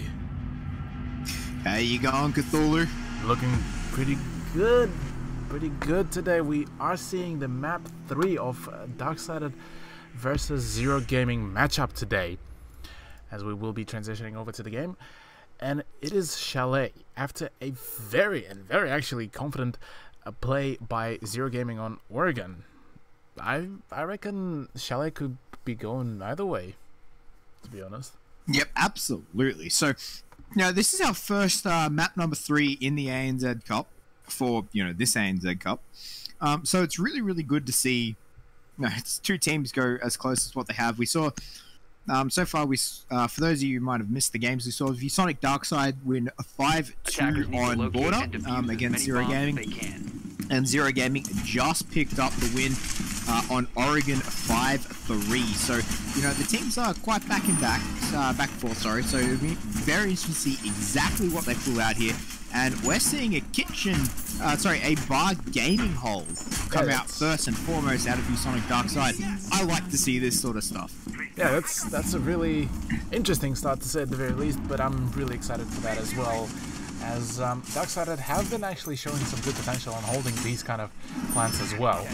So, and the setup is pretty much the same actually compared to what we've seen with Oregon holds, as well as stuff for Zero Gaming, apart from a pick of Blitz by DOS. Now this should be interesting. Channeling he's in a Una right now and trying to go for some big ass blitz plays. And they know they're upstairs at the moment. Well, they know they're in bar gaming, and they know they're upstairs. Blitz was sort of just making his way over, and after they do smoke it out, Shade will make his way to the top floor. Yeah, and now DOS would actually be looking to see. Oh, never mind. There's the headshot on Warden with a pistol. Very nicely played, as well as he actually managed to ADS. So I'm not surprised that he didn't lose his head. Next up is Bandit, played by Jack Dad, who will be trying to hold out the library, but that is full control now, taken in by Zero Gaming. Yep, DOS has done a lot of work right now. Yeah, DOS has done some immense amount of work, and so far ViewSonic Darkside are just getting picked out bit by bit. All up to Flesh right now with a 1v5. This has not worked for him at all, has it? It doesn't. It just looked like they were not prepared for this kind of aggression, especially with the Blitz. Like, there we go. There's a fuse. There's those pre-fires. Even C4 doesn't even dent the good old Blitz. But, yeah, he will just get burned. Shade will apply some sick burns, and that would be the round 1 very quickly ending. Only one kill on the whole side of ViewSonic Darkside, just there. Yeah. Not really how you want your opening round to go. Oh, yeah. Especially if you're going to pick such an off-meta. Well, we can't really say off-meta. It's been gaining a bit more popularity recently. Yeah. But it's been sitting off as something to either throw the other team off, or or when you style, if you want to style on someone, you take that side. But if you're Sonic Darkside, clearly trying to do it to try and catch Zero Gaming off guard. However, it's not going to happen. It's not going to work for them, and they're gonna, if Sonic Darkside lost that round really hard. And very I think that's quickly. the most dominant round we've seen between the two teams so far out of the 3 maps. Oh yeah, definitely. And that play with Blitz, like, I expected Blitz to get domed the very first moment he would climb upstairs, but he actually was one of the playmakers during that round. Which was quite surprising. Yeah, he picked up those 2 quick kills upstairs, and then he just, sort of walked his way in to distract Fletch Oh yeah. on that mirror. 10 seconds to insert. Kitchen trophy now out of Zero Gaming.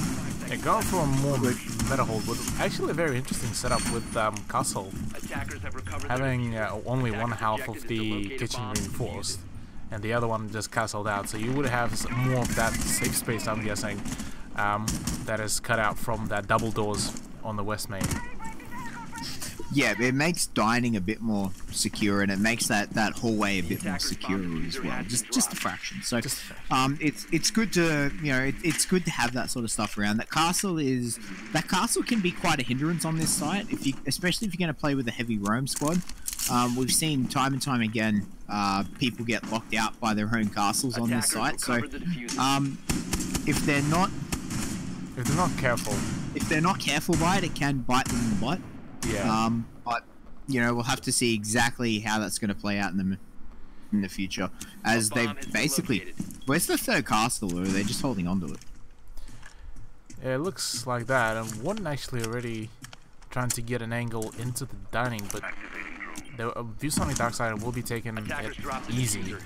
It seems that all of that aggression just vanished after they got put down very quickly. Yeah. By after they Zero got totally Gaming. butchered. Yeah, they got butchered and just destroyed. So yeah, they're gonna take it much slower. Claymores to try and stop rotates here. Double claymores actually. Yeah. Try and stop those rotates, and you have to wonder whether or not anyone from Zero Gaming is actually going to attempt a roam, considering they're all on site. So a late roam by someone would be.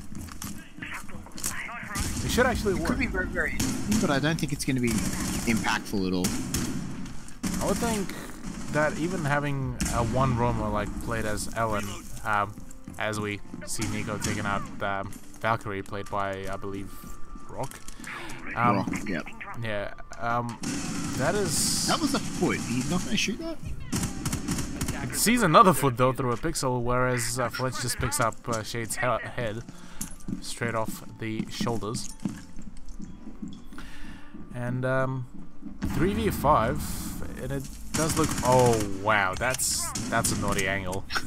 That's a nasty. Oh my goodness, Nico just going for those opportunities, and Jack Daddy will be finishing off. Nico went huge that round.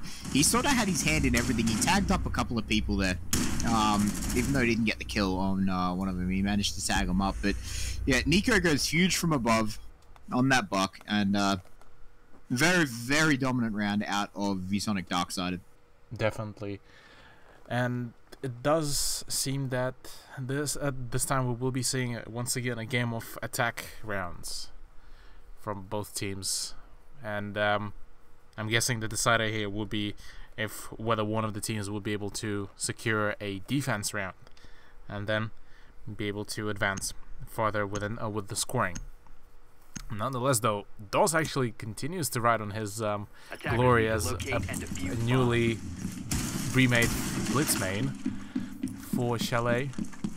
And if it's working, why not? Yeah, I mean, it worked for him really well. And after the hitbox fix, actually, Blitz has been quite a haunting figure, at the very least to me.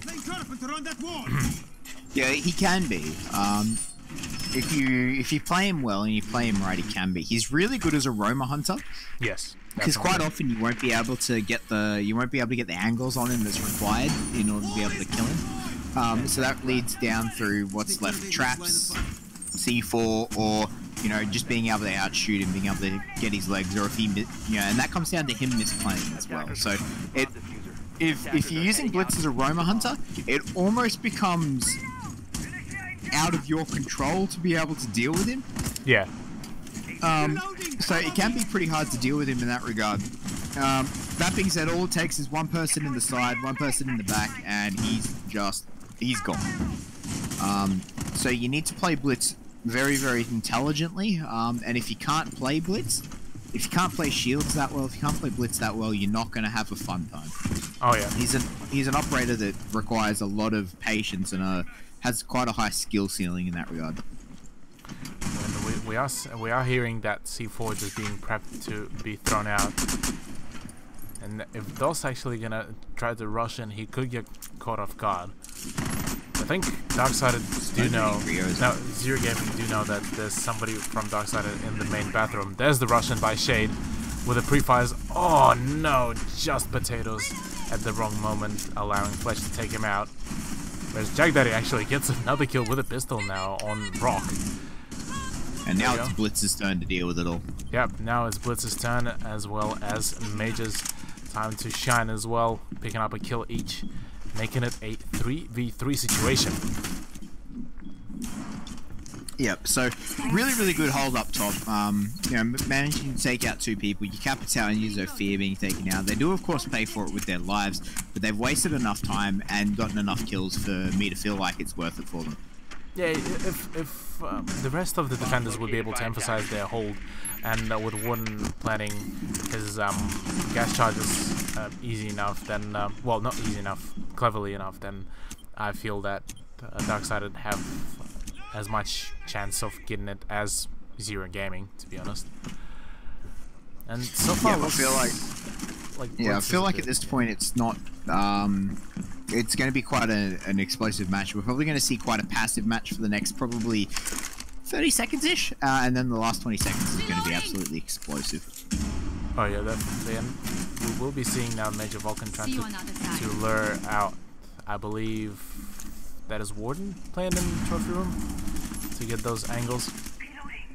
Yeah, one of his Zabanas did get banded in, so we'll see whether or not he can get this next set. I'm pretty sure that was one of the defenders just shooting it out. Never mind, there's the kill on Nico.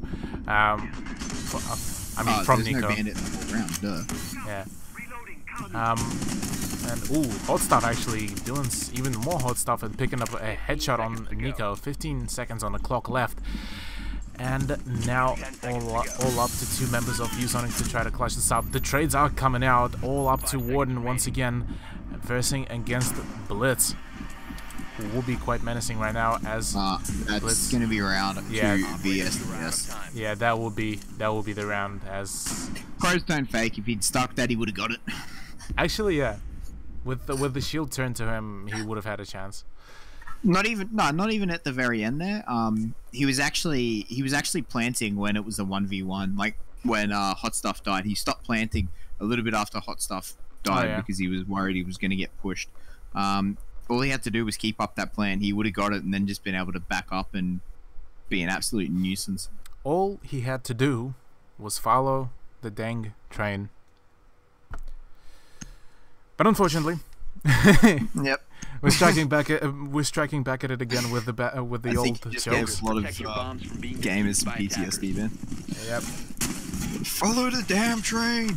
Anyway, I digress. Yeah, so 2-1 now in favor of ViewSonic Darkside. We're going to see potentially another win here onto Zero Gaming. They're going to be down in the basement. Yep. And this time DOS is still playing that vigil. Yeah, still playing that vigil. DOS seems to be the main kind of experimental player for Zero Gaming. You just get to play everything, DOS. Yeah, it's okay. Yeah. I just tell him, yep, you do you. Just get the kills, get the flanks. You're in. Well, there's the sweet Valcams. Yep, there's the Valcams. It's not a game being classed by Flea unless what is that run out? 1 for 1. It's not the worst in the world. Although he did manage to kill the Capitao. If he'd killed the Habana, that would have been, or the Bok, that would have been much more impactful. Yeah. But losing your pulse for the Capitao, I don't think that was viable. That's as good as a trade as what you were hoping for. But I mean, a kill's still a kill. Yeah, true. Nonetheless, a 4v4 situation, and yeah, that's just a losing Capitao at this point would just mean less smokes, less ability to cover the approach. But with Ying, it's not really that much of an issue. With the Candela charges and the smokes, he should be fine. Yeah, Ying's just basically a one-man army, providing cover to a plant. Oh yeah, definitely. Hot Stuff, meanwhile, just forced to go prone. He had his shield blown as well. He will need to fall back, but that's still not a tries to good hold. spot for Mira to be on. Oh yeah. It's not a. That's not a good spot for Mira to be. It's not a good spot for Valk to run in as well. There's shade actually. I wonder how that conversation went. Hey Major, do you just want to come cover my spot for a minute? I want to go check something else out. They're sure. Oh, crap. What do you mean it's open? Meanwhile, Shade nearly gets killed, and no, that wasn't Shade, that was DOS. Shade, meanwhile, just about to get the sweet flank. Nobody from Darksided knows, and there's the kill on Hibana. There's the one. There's the big one. Whereas, DOS. What are you doing? Gets the kill on Jack Daddy as well. 2v4 These situation. late roams. The late Now roam it's a game minute is strong. 1v4, and they have to really worry about these flanks now. So, you know, Spaz and Fletch, they're not going to have a good time pushing this last spot, because now they have to clear out behind them. They have to retake control of the entire mapping. Oh yeah, definitely. And even look, you can see it through their camera that they're quite spooked now to go for the full-on ballsy push, but nonetheless. For Zero Gaming, it's pretty much... They need to start moving. Yeah, for Zero Gaming, they just need to keep holding their angles. There's the utility start getting used, as well as the Candela charges. If the flank will be happening, it will need to happen now. There's the C4 that actually tagged up Fletch pretty nicely. There's the nice flick onto a head. The push from Fletch and Shade's outside, but he still manages to get the kill no matter what. Shade just yeah. How? I can be fully stopped. I can be fully spotted. I don't care. But another defensive win goes over, tied up 2-2. This map 3 is all I was hoping it would be. Definitely. And it does seem that both teams are not planning to let go of this matchup just yet. Although, barring Gaming Room this time, once again from VSDS, and a pick of Frost this time for Spaz. I'm still kind of doubting that pick, because the very first round of barring Gaming, VSDS got bulldozed pretty much. Yeah, they really did. Hoping to try and get them off. Hoping to try and get Zero Gaming off guard here. I don't think it'll work. They didn't fall for it the first time. Didn't affect them very much. We'll see whether or not DOS can have another spectacular round the same as he did last time. Yeah, maybe. But I would think so. I don't think it's going to be very hopeful. They need to have a much stronger presence up top. Definitely. They need to be able to deal with this up top there. This upstairs section, they need to be able to defend this upstairs section, or else they're going to get bootsed as hard as what they did before. Definitely, and it feels to me that to stop that aggression from Zero Gaming on their push into Baron Gaming, they would need to enforce more of that trap meta. If you want to stop that rushing, just put as many traps as possible. Get Frost, get Ella, get Legion, just everything to just pause them. Because that like even slight like half a second pause, you could catch them off guard. But nonetheless, Shade and on DOS are actually dedicating fully on to that push upstairs, as well as Major, who are now on the balcony and trying to go for the prefaz. DOS is just going, hold my beer, let me go peek them. Let me at him. Yep, he wants to go. And he's keen to find some kills. He's going to have to jump in if he wants to pick them up, though, as they are not going to be coming to him. They've learned from their mistakes. The problem now for Zero Gaming is that there is a Frost. There's the first welcome mat that was found, and there's minus Frost as well for Spaz. Now it's all up to, I believe, Warden, who just got taken out just in the right moment by Major. He did manage to take DOS pretty low though, trying to get that flank. Meanwhile, Rock picks up yet another kill on Jagdad as well. Odd Stuff didn't manage to get his Frost Trap out. Yeah. Oh no, he's outside. He was just outside. All up to now Fletch and Nico, once again 2v5, and it looks like a repetition of the very first round to me, Flea. Absolutely it does. They've managed to take control of library very, very quickly with 0 losses here. So now it's all up to Fletch and Nico again. They were the last 2 alive the first time. Fletch was the last one alive. They know exactly where he is. Those Habanas are being blown somewhere, or right above him, just to be annoying. Nico secures the kill on Major, but will get traded out by Rock straight away. And oh, the C4 Kobe from Fletch, a 1v3 situation. All 3 of Zero Gaming players are upstairs though, so there's still a bit of walking space for Fletch, whereas Hot Stuff is just busting open the floor below him just to get that Fletch sweet angle. Very, very careful at this point. With everything open, they're starting to try and get their way in. 30 seconds left, so they still have a good amount of time. All they need to do is drone out exactly where he is, which DOS just did. So I don't think DOS saw Actually, him I don't think on he the did, drone. yeah. I don't think he did. So Fletch is still waiting for the right moment. There's the plan happening, but Hot Stuff. Oh, yep, there we go. Now they know where he is. Hot Stuff will see Fletch, and that is the round. Zero Gaming taking yet another win in their pockets. yeah, it was a little bit. Yeah, there was a really good fight from Fletch. Unfortunately, he couldn't manage to get the round, but really good fight from him. He's sort of been left in those that was a 1v4 again for him. Definitely, and let's have a look at that scoring. We are seeing fairly even actually spread from Zero Gaming kills wise, whereas for VSDS we did see Warden primarily still getting the kills with Fletch. Yeah, Fletch has been a monster this game so far.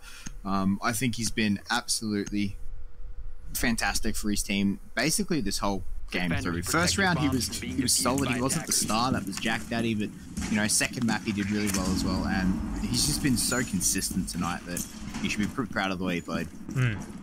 Definitely.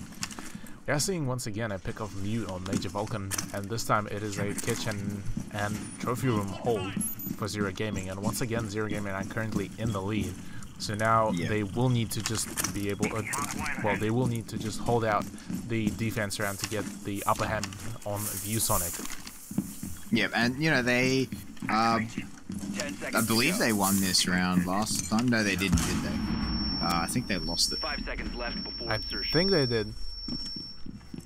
You think they won or lost? I think they lost. Attackers are moving out. Yeah, because because it was 1-1. So ViewSonic lost the first round, and then Zero Gaming lost the second round. Or lost their first defensive round. So, it's a little, little interesting to see them go back here again. Whether or not they can, replicate some of the excesses. They did get off to a pretty good start early on. Yeah. And actually, I just got the hint that ViewSonic actually won their last round on Kitchen Trophy. Just remembered it with the Warden versus Blitz on the last round, where pros don't fake. Yeah. Yeah. Nonetheless, Fletch actually going for droning and catches DOS Vigil, yeah, on while uncloaked. So now they know he's there.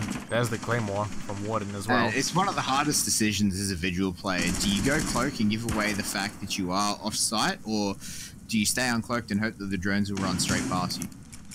Yeah, that would be a very hard decision, but that would primarily just, I guess, depend on chance.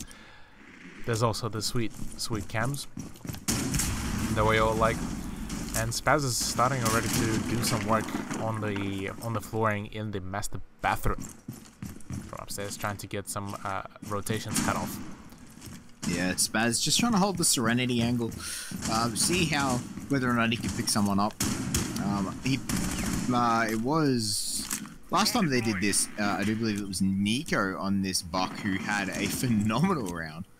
No, Nico was still in Habana. Nico was just peeking through the holes that buck that buck when he did. got the did he? Okay. Yeah. Nonetheless, Shade actually just about to go for that flank through that very risky west staircase. And they still haven't dealt with DOS down below.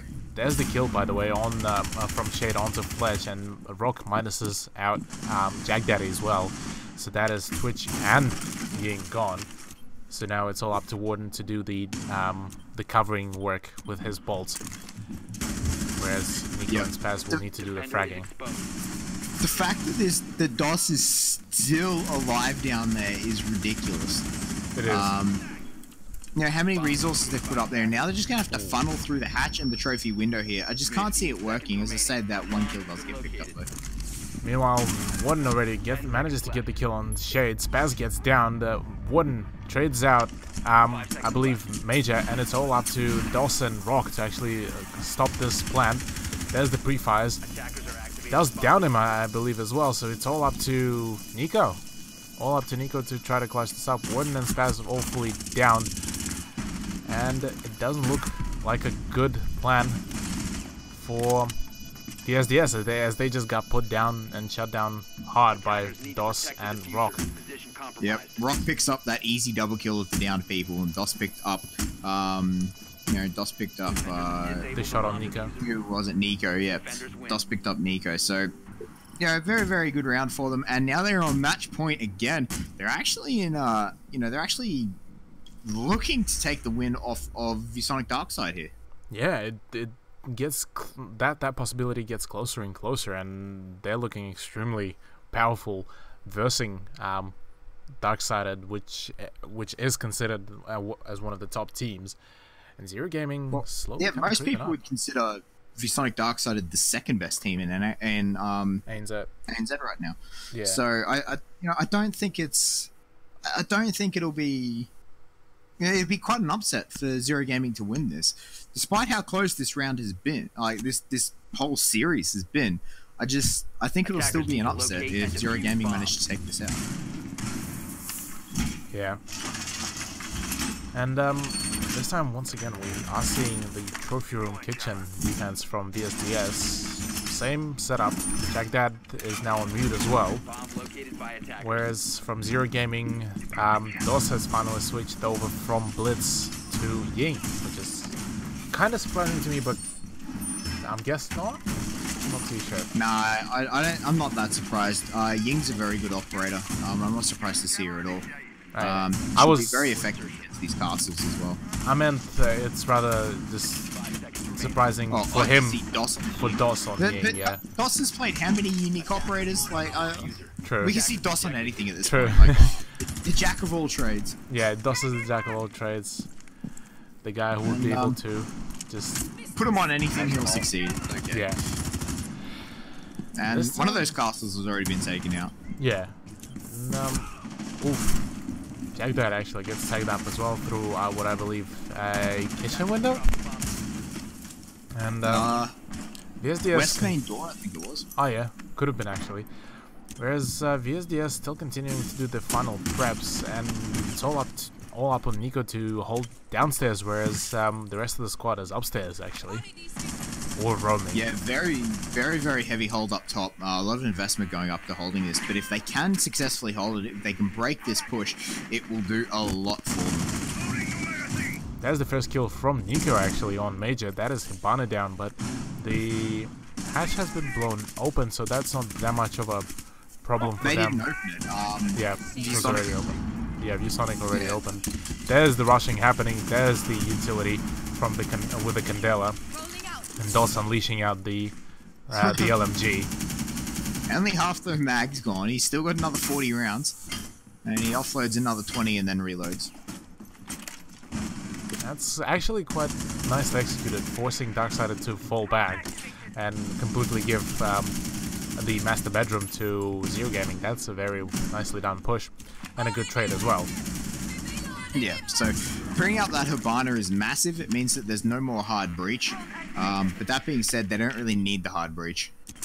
Yeah, the main hatch above kitchen is open, so you do have those angles now. And actually, we are seeing a roaming mirror played by Fletch, so this could be interesting.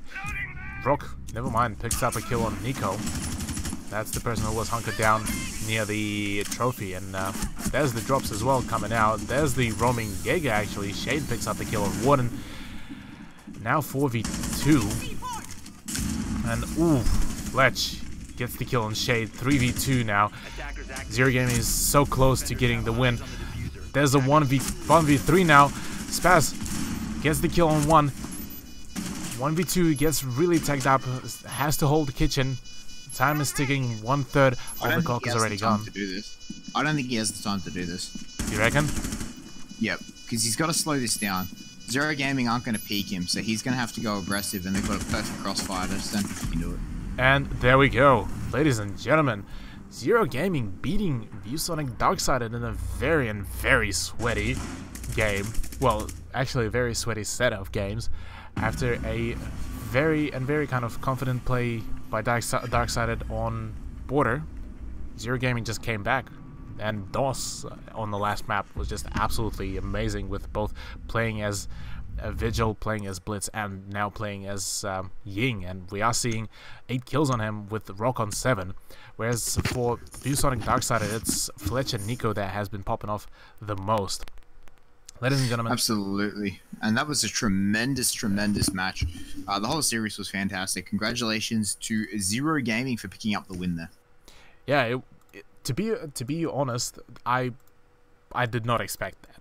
I full on thought that from all of the predictions that the community made, that Darksided would win, but that was something that was very nicely played by Zero Gaming as well as Darksided.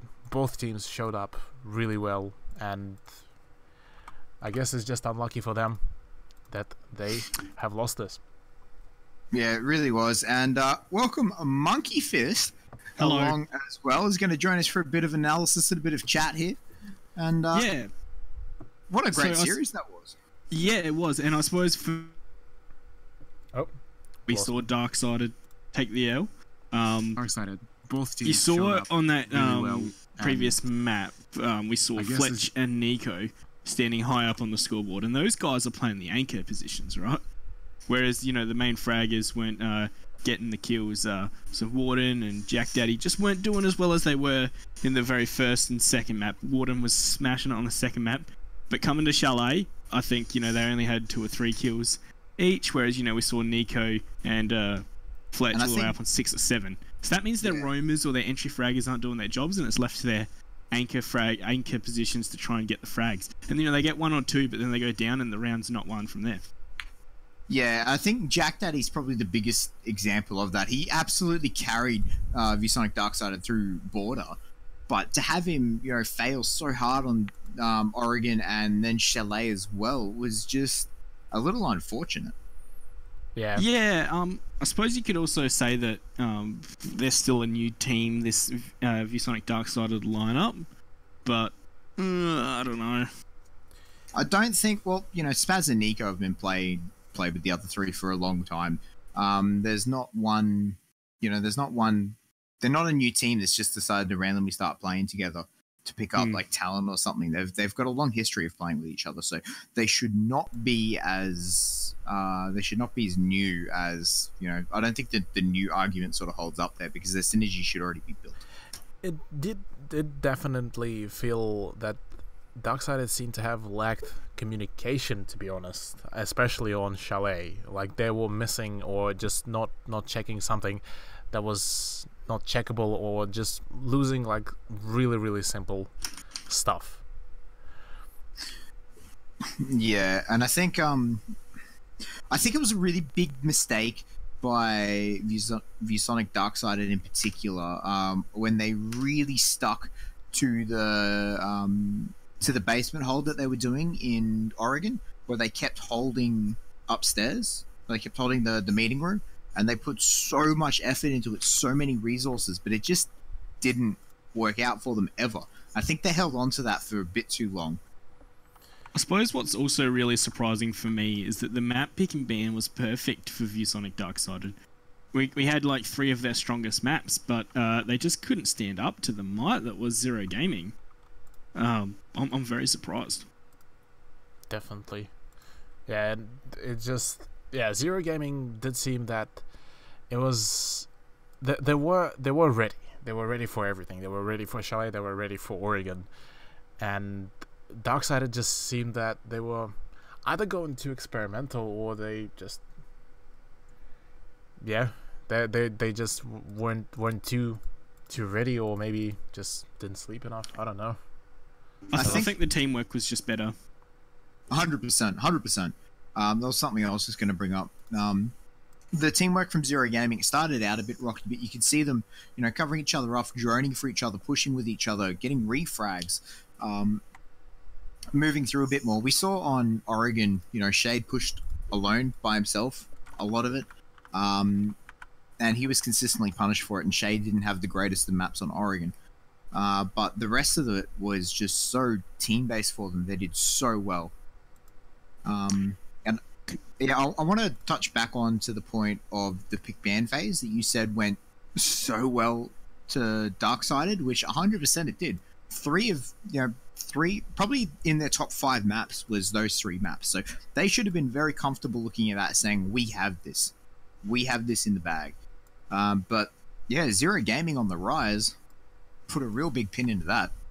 What really stood out for me from them as well is the amount of C4 kills Rock was getting, and then multi-frags on Zofia. He was placing those C4s nicely and then just rushing in with Zofia to great effect. Oh yeah, definitely. Yeah, Rock has been showing some really good plays throughout this whole game, and yeah, the C4s from both teams, actually, I'd like to point out, the C4s from both teams were really nicely done. Right. I think for now we will be taking a short break, ladies and gentlemen, and we will be coming back to you soon with another matchup for today, being Medusa versus Tahoot for matchup 2. My name is the Russian Cthulhu. I am joined by Amphley and Monkey Fist, and we'll catch you later.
But your heart's colder.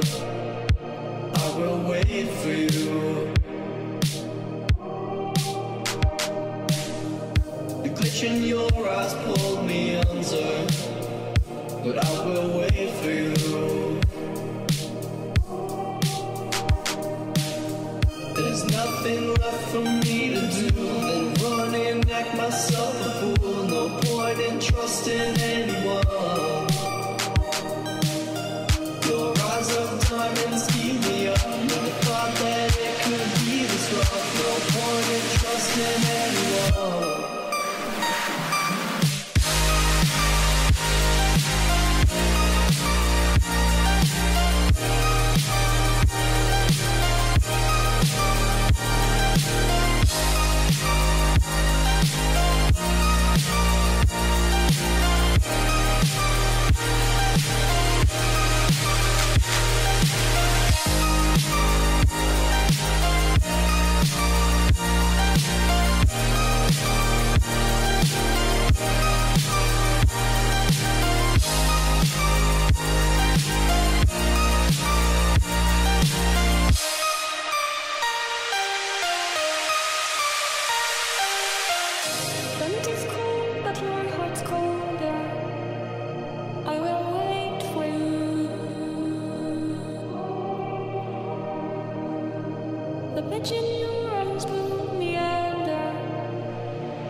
When the night is over, my life is over.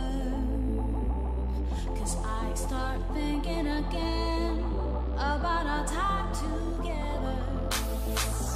When the night is over, my life is over. 'Cause I start thinking again about our time together.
again about our time together. When the night is over, my life is over. 'Cause I start thinking again about our time together.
Alrighty, ladies and gentlemen, welcome back. My name is the Russian Cthulhu, and today I am joined by our favorite Amphley. Amphley, how's it going, mate?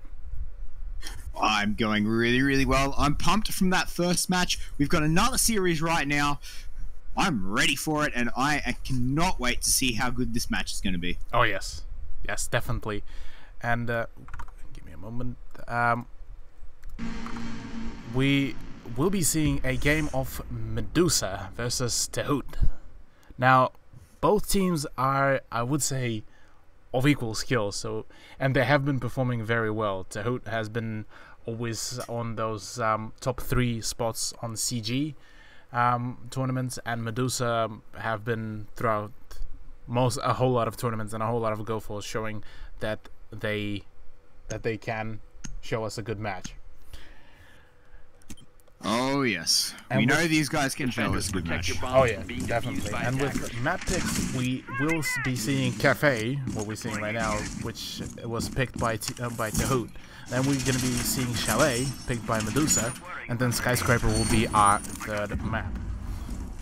Now with... Yeah, I'm actually pretty interested by these map picks. We've got some uncommon maps. Cafe, it's something you don't see very, very often. As well as Skyscraper. Yeah, Skyscraper is something you see extremely rarely in the ANZ scene. People just don't seem to be comfortable picking it. So I'm really excited for these matchups just because of what we're going to be seeing out of the 2 teams. Just the maps we're seeing makes me excited. Definitely. And from rosters wise, for Team Tahoot, we'll be seeing Fisho, Shifi, Exhibit, I believe was Flossie, and Unit Doggy. That's right. And as for Medusa, we will be seeing Jaden. Yeah, the Jaden. There's Gov. Let me pull up. Let me pull up the the list. Yeah, it can be kind of annoying when you've only got the first couple of letters to see. So Yeah. So we have yeah, Go it is Vietnam, Juden. yeah, Yeah, Slayer, Surprise, MF, and Airfield. Yeah. So, yeah, I really, you know, Medusa's had some strong games in the past. They did actually make Pro League last season. And, you know, Tahoot, previously to Hit, have been a really, really strong, you know, CG and Go For team. So seeing them in the ANZ Cup is going to be really spectacular, and I'm interested to see how they do against some of the best teams in ANZ. Definitely. And we are seeing already quite a quick push. Flossie actually picks up a kill on Goviet. And just about to get another pick on Airfield, who's just getting tagged up constantly by Ash, and will get pushed and forced to push to get back to the objective by Exhibit and Flossie as well. Fisher, meanwhile, drops that grenade to clear out the drop through Skylight, and so far the Tahoot's aggression has just been slowed a bit after they managed to get the kill on one of the defenders. Airfield just about manages to get out with a slither of health. Yeah, And so, you know, Tahoot pushing through this red side, this is the most common push in the whole cafe. You know, you drop that red hatch, you take control, and you just push west to east. And that C4 just by Josh just made him fly. So it's a very, very common strat, and it's basically the one you set up to defend against. Oh, actually Flossie nearly has a really nice angle. Manages to down actually Bandit. Unidog meanwhile trades out Surprise MF. D-Day Josh gets the kill on Shifi. And the plant will be happening, but Exhibit is gonna get down straight away. Jamaican will be doing a whole lot of work. Flossie gets the kill on Airfield, but just not enough to take down Jamaican as well. 2v2 situation, and Exhibit is down all up to Unidoggy, who's downed very massively. Mira will try to go for the defuse, and the defuse will be happening with G-Day Josh saving Unidoggy.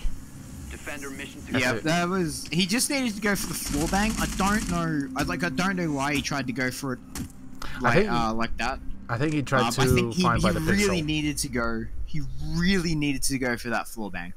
Definitely. But yeah, alas, he didn't. 1-0 now. 1-0 now to Medusa. Yeah, and so far it's going really went actually fairly well, and the Exhibit actually, well, no, not Exhibit. I believe, yeah, that was Jamaican and D-Day Josh, who did quite some spectacular amount of work for defense on Mira and Valkyrie. They really turned that around, didn't they? Because it didn't start well. It didn't start well with losing Legion straight away. Well, pretty much straight away through the round. that didn't look too well for them. And this time we are seeing a pick of Pulse of Unidoggy, who will be potentially playing downstairs. Now that is a very interesting hold, because if they will dedicate a mirror, let's say, into the train, you can play Pulse and use the C4. So you have players in a cigar lounge playing and holding out the attackers from there, and the moment they lose that upper hand, they fall back. You still have Pulse to play out with that C4 to slow them down even by that extra bit. Yeah, and is Pulse going to go for a run out here? Or is he just prepping windows just to make people's lives miserable? Could be that. It could be potentially that, but I think there's going to be a fully fledged run out actually. Jamaican. The whole roster of Medusa actually spotting that popped open wall, and surprise, could be onto something, but not just yet. Fisho decides to fall back towards the train, and actually if both Fisho and Unidog still have their C4s, they can play this out really nicely. Yeah, Unidog is waiting for these repels. He's unfortunately a little bit late or early, depending on how you want to look at it. Now he's seeing a couple of people go up the sides. He could very well pick up some kills on the repels here. Definitely, and now with a minute passed already, we are seeing so far not that much of a development, rather than just both teams prepping for the push. Ooh, Unidog actually having a really nice angle, but I'm not too sure if that will be enough to stop Medusa's push soon enough. It does seem that it's going to be a repetition of what we've seen during the previous season's APAC LAN, where ANZ were continuously like holding out till the last moment, and then the 30-second push and just chaos everywhere. Well, Cafe is one of the slowest maps on the in the pool, which is why we don't see it a great deal, I believe. Well, one of the reasons why we don't see it a great deal. So, you know, there's three sections to Cafe. You spend the first minute just trying to get to the roof of the building, right? Like, you've got to get there safely. If you can get there in sub 30 seconds, you're doing extremely well. The next minute, as we've seen here, is based off, you know, trying to get a pick, trying to secure a landing area for yourself. And then finally, in the final minute, you drop down and start pushing your way across. So very action-packed. Meanwhile, Flossie and Unidoggy. It just explodes. Yeah. Meanwhile, Unidoggy and Flossie actually picks up another kill on the airfield. And before Unidoggy secured a C4 kill as well, Jamaican tries to engage Flossie and gives him another third kill as well. Flossie so far looking really flash. There's the runouts, there's the happening, and poor Surprise just got pinched from way too many sides, and that is another round going, well, not another round, first round going to Team Tahit now, so a 1-1. Yep. So, you know, that's how this has to be played. You know, the top floor is usually defender sided. It's the second floor that makes or breaks the team. So you'll see more often than not, it's the train room, or it's not train, but like the engine and meeting room, mining and meeting room, are the ones that absolutely make the difference here. You'll find that most teams will win that top floor defense, but it's this train defense in the middle section that will really make or break the team. Definitely, and we are actually seeing now a train hold from Medusa coming out. This time, pretty much the same setup actually, except for I believe D-Day Josh now playing not on Legion but on Ella this time. So a slight change of pace. As for Tahoot, we will be seeing just about the same setup. And so far the whole reinforcement plan for Medusa seems fairly standard, to be honest. Yeah, it really should be. So the fact that they're on train now means we're still going to be seeing a fairly strong top floor defense, because this is what you have to do. Because as soon as you cede control of the top floor, you're going to start having a bad time. At least your anchors are anyway. Yeah. So it's very important that you maintain control of the top floor. Definitely, yeah. And we will be seeing just about that, but surprisingly only 2 members of Medusa will be holding upstairs, and the rest will be dedicated to holding the actual plant. And there we go, Flossie finally finds that camera. And now the bigger question is, would Tahoot try to go just ignoring the top 4 and just try to barge in onto the site, or will they be going for a very kind of consistent and very...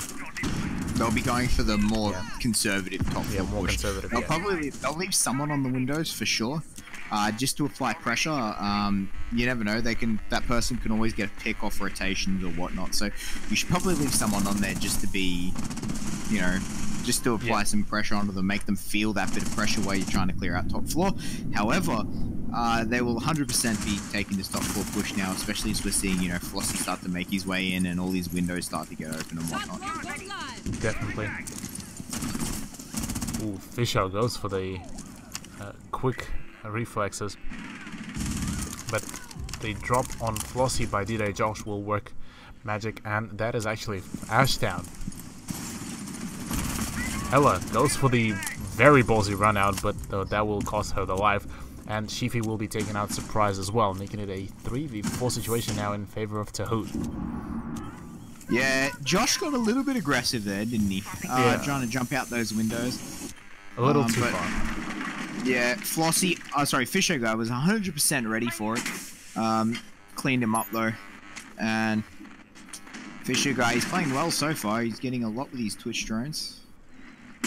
Oh no, Airfield. He got it too, holy damn. So now he can use his last 2 shots just to annoy him, but he's gonna die to a double C4. That was amazing. He even saw that. He even saw it on his drone. He saw it on the drone. He got a view of his own death. How often does that happen? Yeah, I don't think that's a whole lot. Oh, Chiefy, what are you doing? Meanwhile, Go Vietnam gets a kill on Unidoggy, and that makes it into a 1v3 actually, just like that. A single C4, to be honest. That's what turned the whole tide of the game. 20 seconds on the clock, and there's the pre-fire from Airfield, securing that final kill and giving Medusa one more win in their hands. Yeah, it's gone, you know, really defender-sided so far. We'll have to see whether or not Medusa can be as successful in defense Medusa can be as successful in defense. Teams around the wrong way.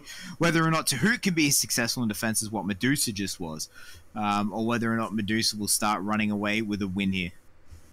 Definitely, and we gotta think about the future here, because after this round we're going back up top for 2 rounds, so we can realistically expect another 2 defensemen up top. So if Medusa can win this attack, they will be in very, very good spot to take the game here. Definitely, and we are seeing a very interesting reinforcement by Tahoot for Train, as it will be a castle setup. Yeah, and opening up the whole north wall of the machinery. Which we actually saw that same castle in the APAC qualifiers. Oh yeah, that's Sydney. Right. That's the one. Lusty got a 3K because they couldn't get back onto site. They had to break down the castle door, and Lusty got a 3K off it.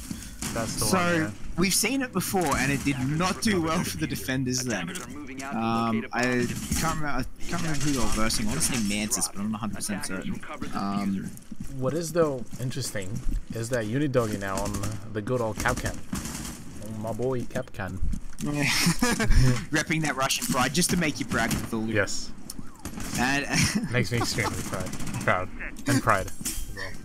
Well, hopefully he has the elite skin, and if they win and he gets MVP, we get to see the the Russian national anthem play. Anyways, back to the actual game.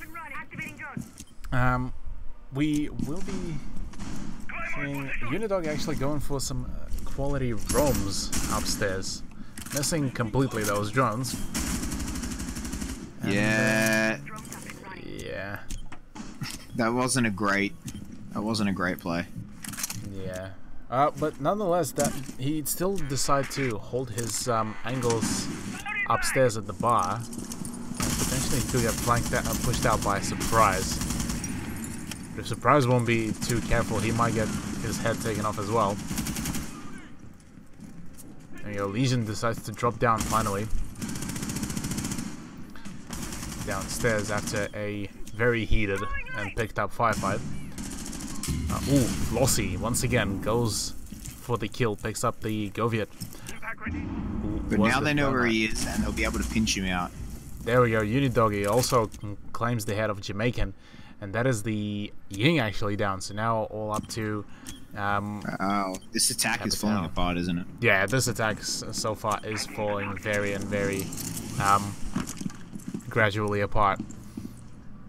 They've lost their Ying, who is probably mandatory for the final push. Oh. They've lost the Thermite, and they now lose their Capital. So now they have no cover onto site. They have no one to be able to cover onto site. Josh decides to push Unidoggy, but pays with that with his life for that. And now all up to Airfield. So far, Flossie and Unidoggy have been actually popping out really well and going for the kills. Oh, the flick on Flossie, not letting him get the 4K. And with only 27 seconds on the clock, Airfield actually runs in and gets another kill on Unidoggy. Now making it a 1v3. Could this be the ace clutch as well? Nah, he doesn't have enough time, and he's got no rounds in his Type 89, which means he has to keep reloading his bearing.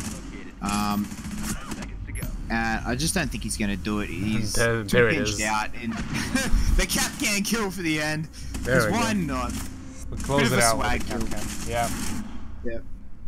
That's what I like. I like. And I think that cap can kill just sums up Medusa's entire round just there. Pretty much. It's just, yeah, we kind of tried. We see next minute 1v5. But oh well. Yeah.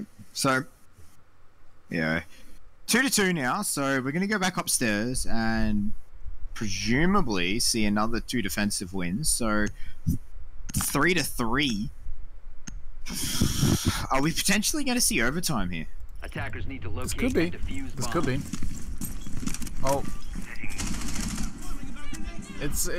there's still plenty of rounds to go through and still plenty of time, but this does look like it could be potentially a overtime game, since both Tahood and Medusa is showing so far really good defense, but not that much of a great offense. It's gonna be pretty much a game of who will be able to either outplay one another with offense, or it's just gonna come down to who's gonna get picked in overtime for defense first. Yeah, and you can see there was Jamaican making a lot of holes. I'm a really big fan of blowing apart that wall. A lot of people still try to reinforce most of that. I strongly believe that that wall should be opened up and your mirror should be on the back wall, which is safer and cover everything. If you're really that worried about how far back it is, just take a dock and just have Doc sit safely back there with his ACOG and be able to heal people up as they get more damaged. That's actually a good idea. Josh, meanwhile, is about to get pincered by, at the very least, 4 members of Medusa, but oh, wow. Wow. Unidoggy manages to take down D-Day Josh.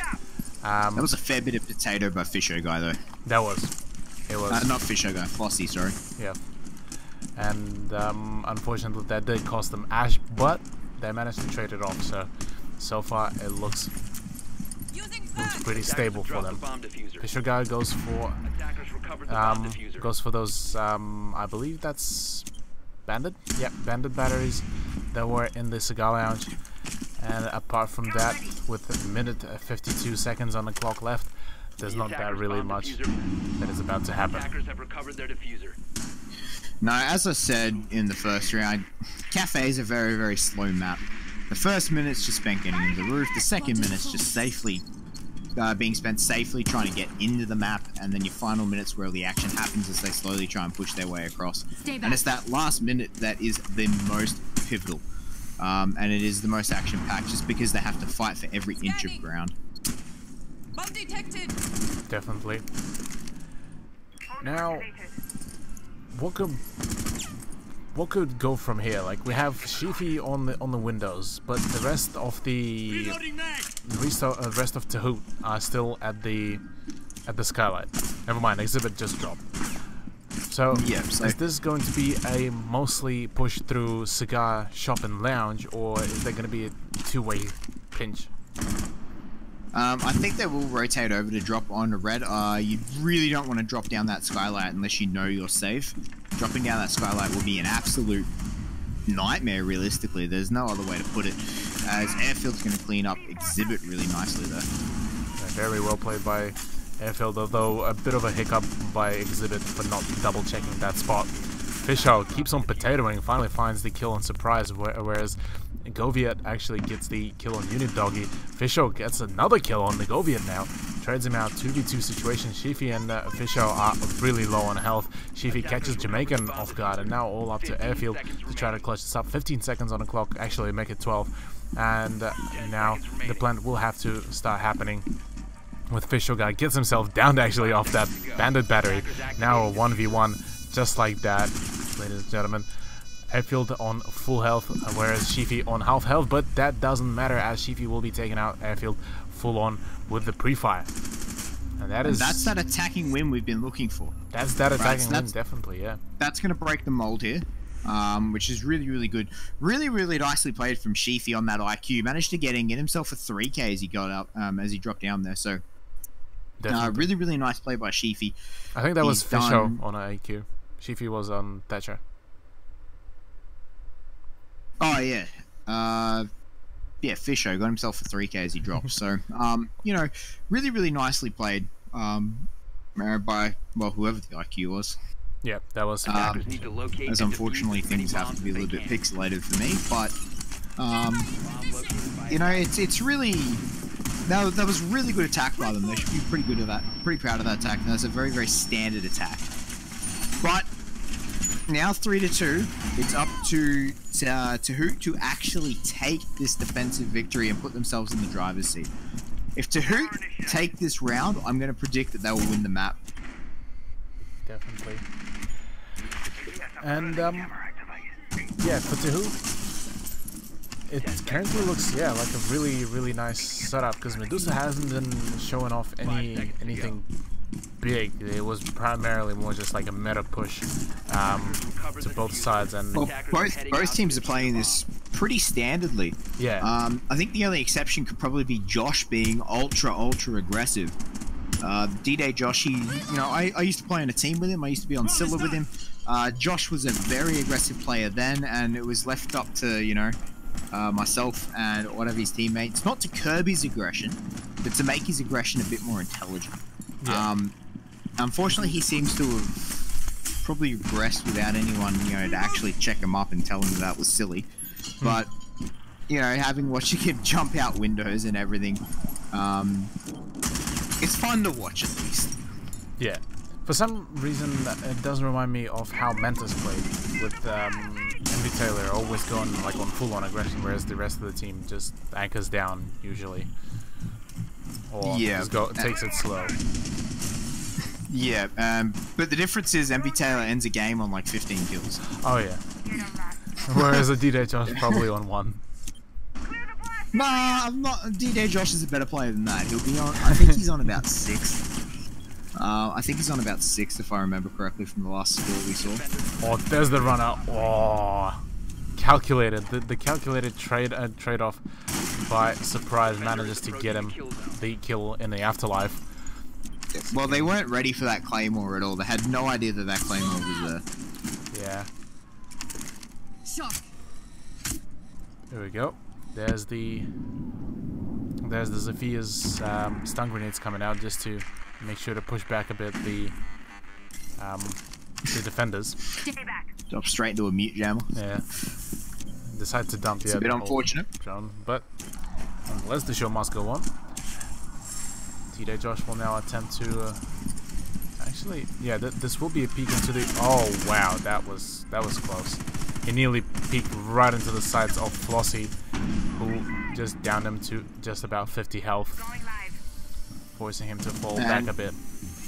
It's getting to that point where we're going to start seeing the explosive rounds come through, as we're seeing, you know, Medusa here start to... Oh, he only just gets down. So we're seeing Medusa start to gain a foothold. I say that, but Majay... Oh, wow. What a beautiful play by Flossie, and a C4 by Fisho guy as well. And meanwhile, Airfield manages to trade him out, but Fisho is already on the case and getting the kill on Airfield. Very as much as they stuffed up the Habanas too, so, you know, that's a beautiful defensive win there. So that now puts Tahoot on match point here. In a 4-2 now, going very so far, well, confident after breaking that mold in the draws, and yeah, on their own map, this doesn't look like the repeating of our previous match where it was a trade of maps initially.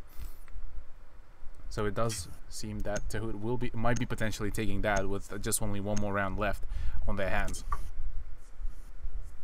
Defenders, protect your bombs from being defused by attackers.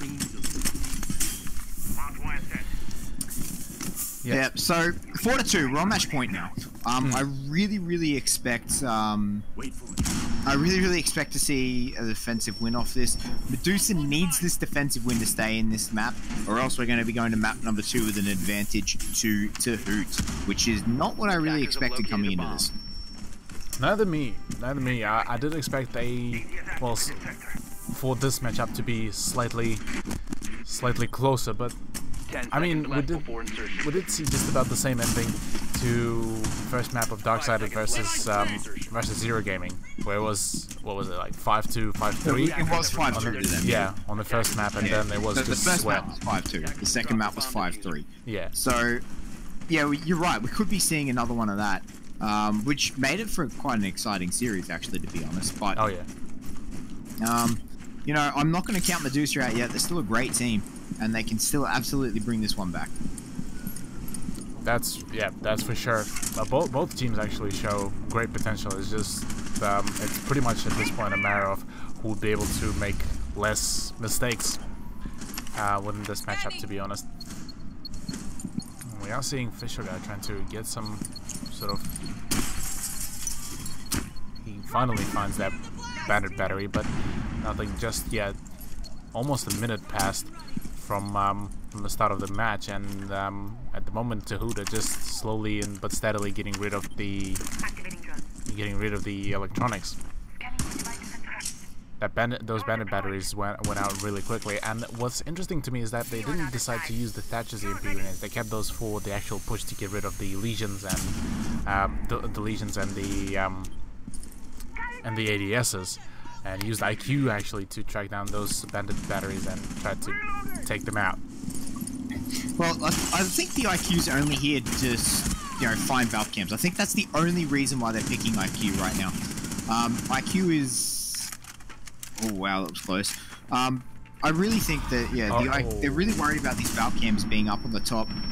Airfield, and, you know, catches Flossie off guard. Yeah, and Goviet actually gets another headshot on Exhibit as well. Now leaving with only 3 members of Team Tahoot versus 5 members of Medusa, who are mostly on a very good amount of health. Shifi doesn't spot D-Day Josh, but it does force Valkyrie to drop down a bit. There's the phone ring as well. Now the attackers would know where would Valkyrie be, forcing Dokubi to actually start pushing in. There's the run in, and Unidoggy runs straight right into those iron sights, not iron sights, that hollow sight. Shifi. Yeah, Josh, his roams are starting to become a bit better. He's not just charging out windows this time. Yeah. He's actually managing to do flanks, trying to hide himself. And with only 30 seconds left, the explosion's about to happen as Goviet has already dropped.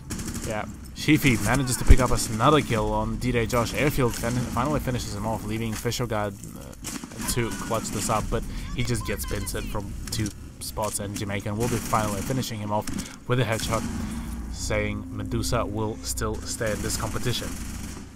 Now, 4-3. Tahoot needs to win one more round. Medusa needs... Oh boy, that is not good. We are having a bit of Bit of a technical difficulty, ladies and gentlemen. We will be back. And but to discuss the last round, it was going initially fairly well. Tahoot have been dealing with all those gadgets and everything, but they don't check the corners. Like walking into Airfield's MP7 by what I believe all he had to do was just all he did was just hold that angle, and he just didn't even check it. Just walk straight through it. Yeah, like the fact that they didn't even check the corner was a bit of a mistake. I don't think that there's no excuse for that sort of play at this sort of level. There just isn't any. Yeah, and it's just those small kind of mistakes, and like Doe could be running right into DA Josh, like deciding to rush in. That did not work out for him as well. Like those small mistakes. That's what pretty much made the whole round, I believe, for Tahoot and Medusa, and all that Medusa did is just hold your angles, hold your mirrors. That's it. Jamaican did exactly that. He managed to get the win for his team. Nonetheless, I think we might be going on a bit of a break, awaiting for the lobby and all the technical difficulties to be fixed, and we will see you in a bit.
Alrighty, ladies and gentlemen, we are back with the matchup of Medusa versus Team Tahoot, where Tahoot are currently leading in their score with 4-3.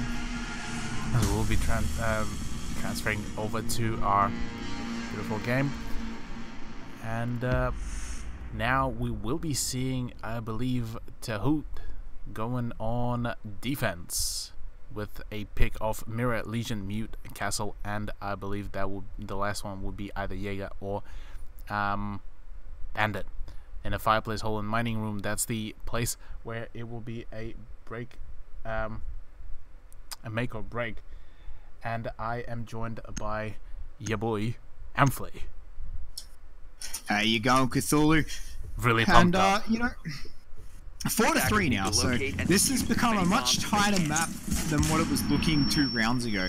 And I think, this is anyone's game at this point. So Tahoot on match point, but Medusa should not be counted out. And this is the easiest bomb site to attack out of the 2 bomb sites we see on competitive play on Cafe. So, I really do think that this is still anyone's game. This is still anyone's map at this point.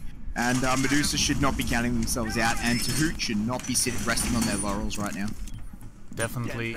And so far, I would say Medusa would have a interesting chance, because the train hold will be probably the decider. Well, it is going to be a decider, because if Medusa will lose it, Tahoot will be moving up into the next map.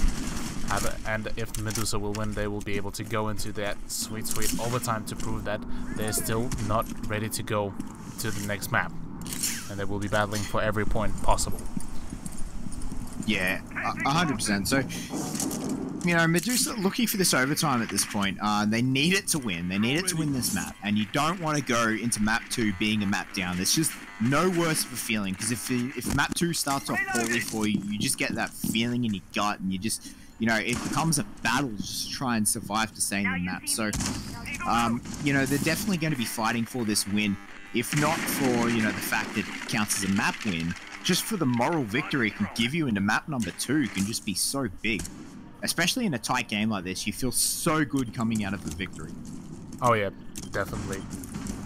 And it would, yeah, I would agree with you on that. Like, if you're being even like if it's so slightly tilted, that could mean a massive thing for you and your team. There's the rush in by surprise, who just decides to YOLO it, but he will get caught off guard by Unidoggy, who gets another kill as well in Jamaican, and looks like and that's Medusa. Why you don't drop the skylight. And that's lesson number 101. We've talked about it a lot. That is why you don't drop the skylight. Yep. And it looks like Medusa just decided to transform into me throw, but can't call it just yet. 3v5, still doable and still workable. D-Day Josh tries to make some work and trying to find some roamers in the library, but the rest of his team are far away from him, so he wouldn't have any kind of support on him. The rest of Tahoot will just need to just keep holding the angles. Neither of the other 2 attackers have managed to drop in, and there we go, there's the drop. He will be running into an Elamine, but Flossie will be already on the case, and with a drop shot taken down, finally the Goviet. And 2v5, and I'm not feeling very confident right yeah, now. Me neither. Medusa, they're not looking very strong, are they? They look like as if they just want to get this map over with and just go onto their own map pick, where they will be slightly more confident. D-Day Josh nearly gets his head taken away, finally gets his head popped with a boot that was thrown from Unidoggy. And is Tahoot gonna win this flawlessly? No, not really. The airfield manages to find the headshot on Shifi, but Unidoggy will be clearing this up. That was a 4K. That was a 4K, and Flossie, because Flossie managed to get the 1 kill off.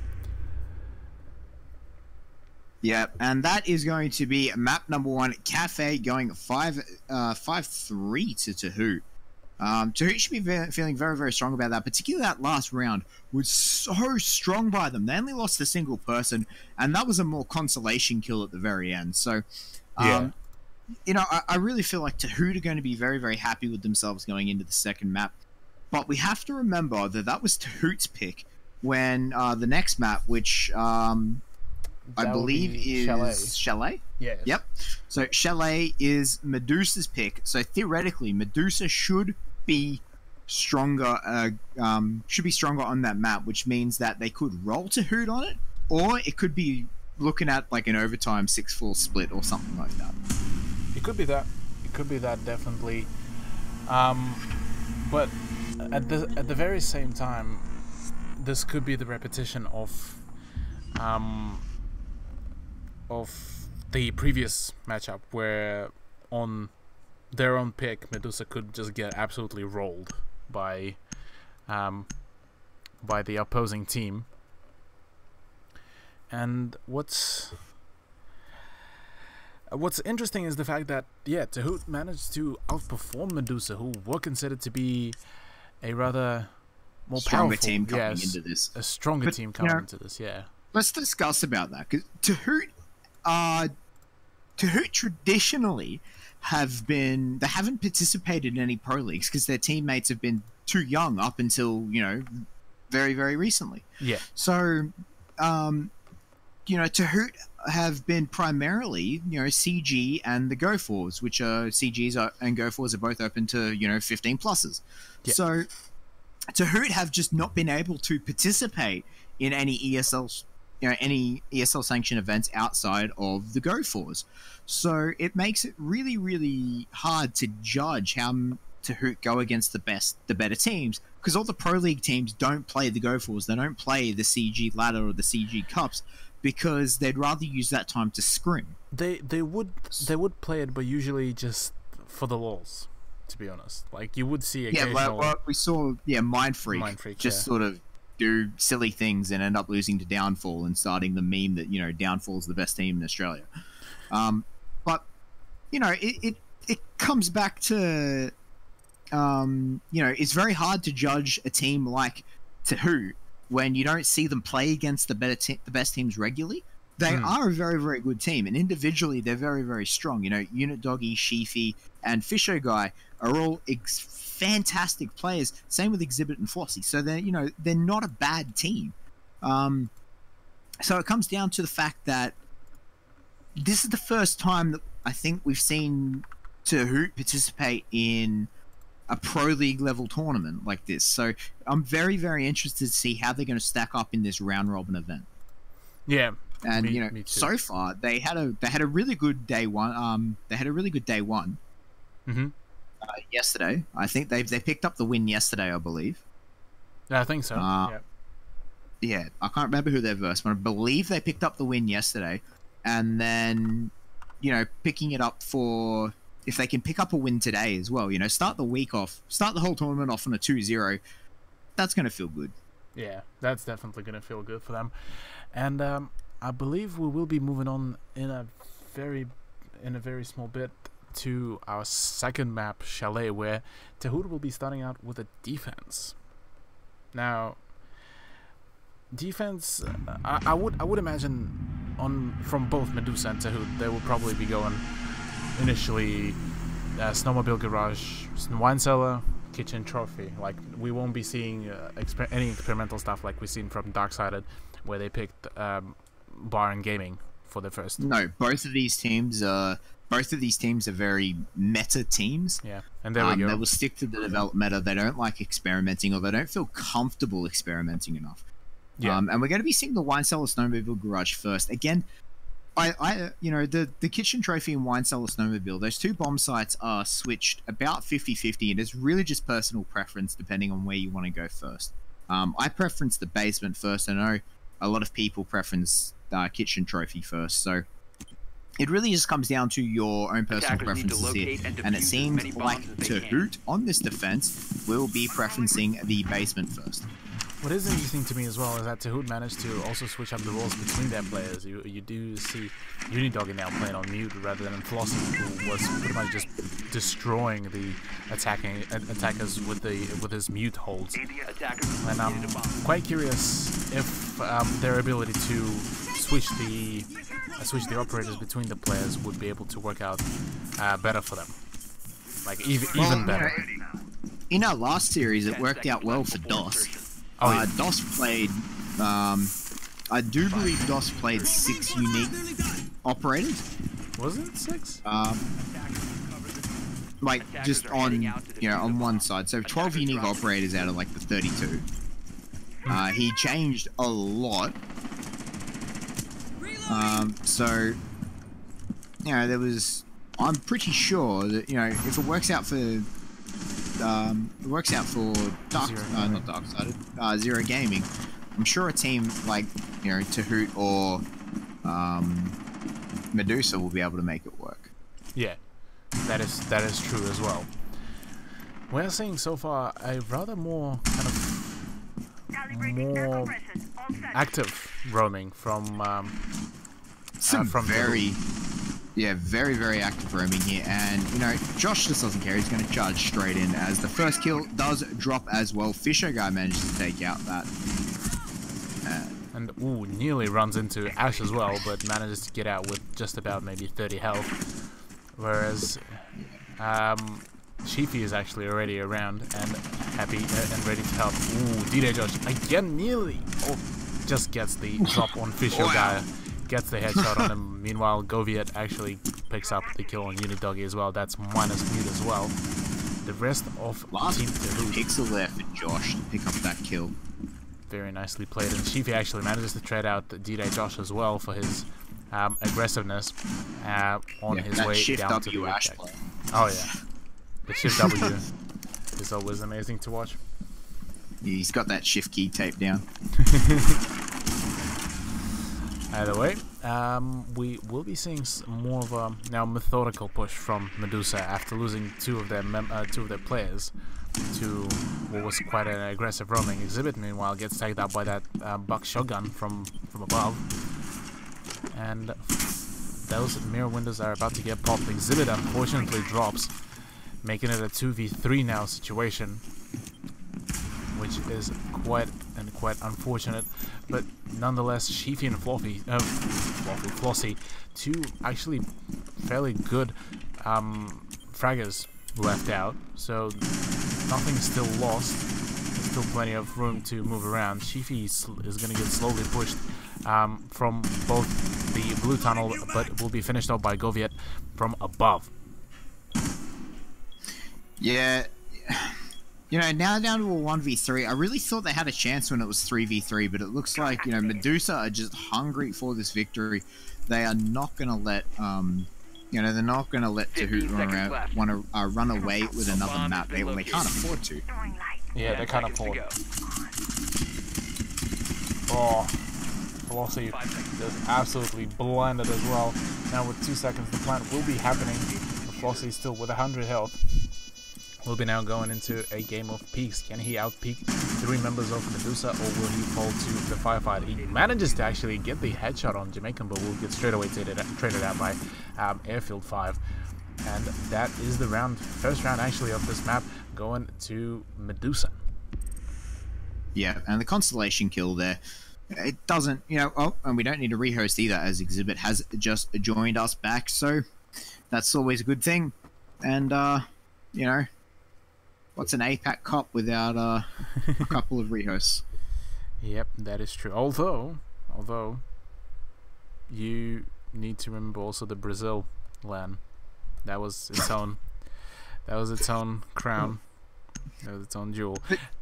Yeah, but yeah. Focusing back on the, you know, close at home like this game.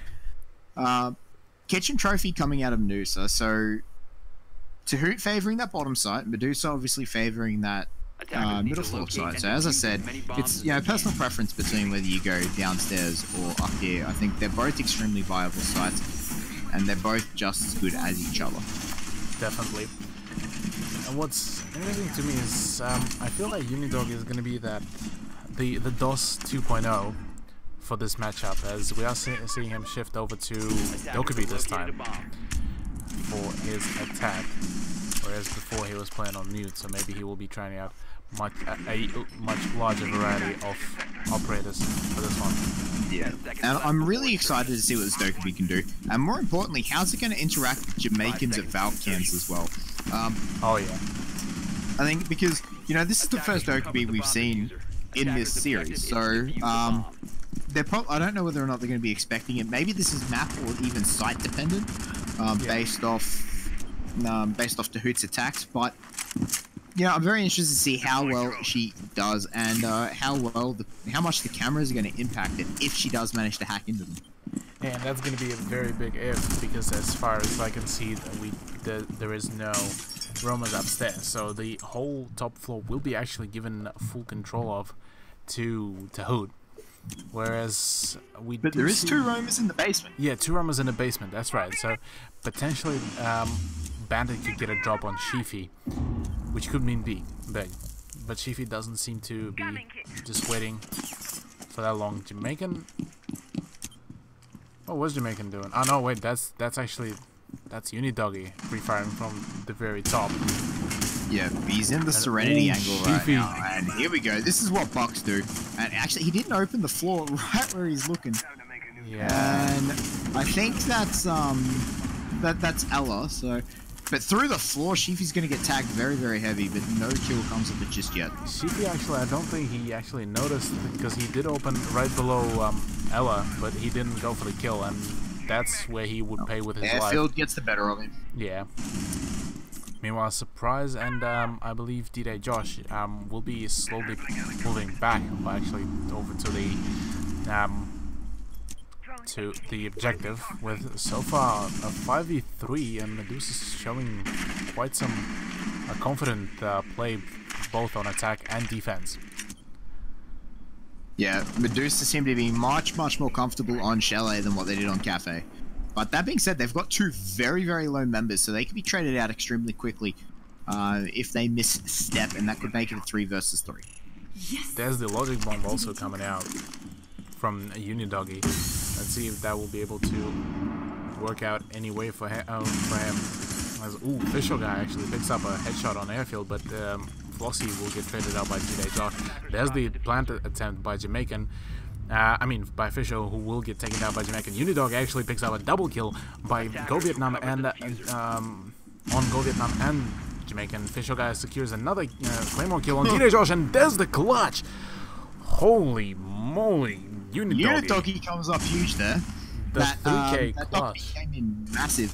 Not for the reason why we expected. Not for the reason why we expected, but doing a lot of work using that SMG 12.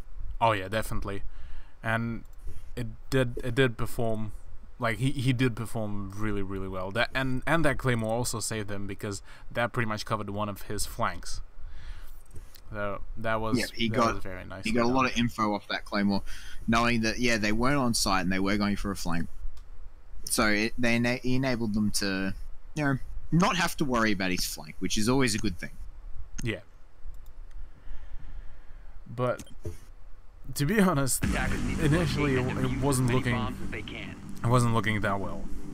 It looked as if Medusa will be able to just take yet another kill, and they were supposed to just be ready to continue rolling, but not just yet.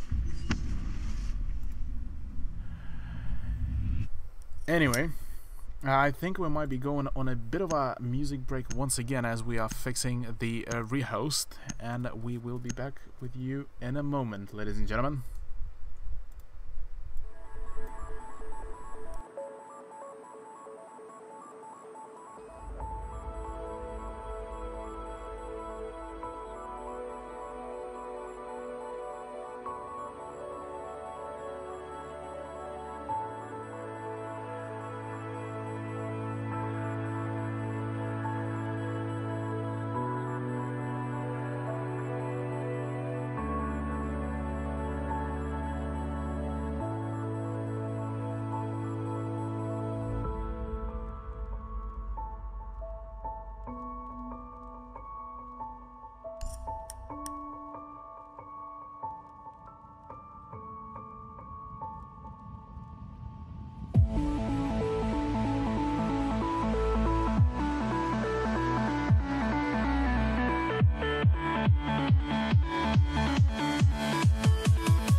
Alrighty, ladies and gentlemen, we are back with our game. Now with on map 2 in a matchup of Medusa versus Tahood. I am joined by the one and only Amphley. Amphley, how's it going? How you feel about this matchup so far?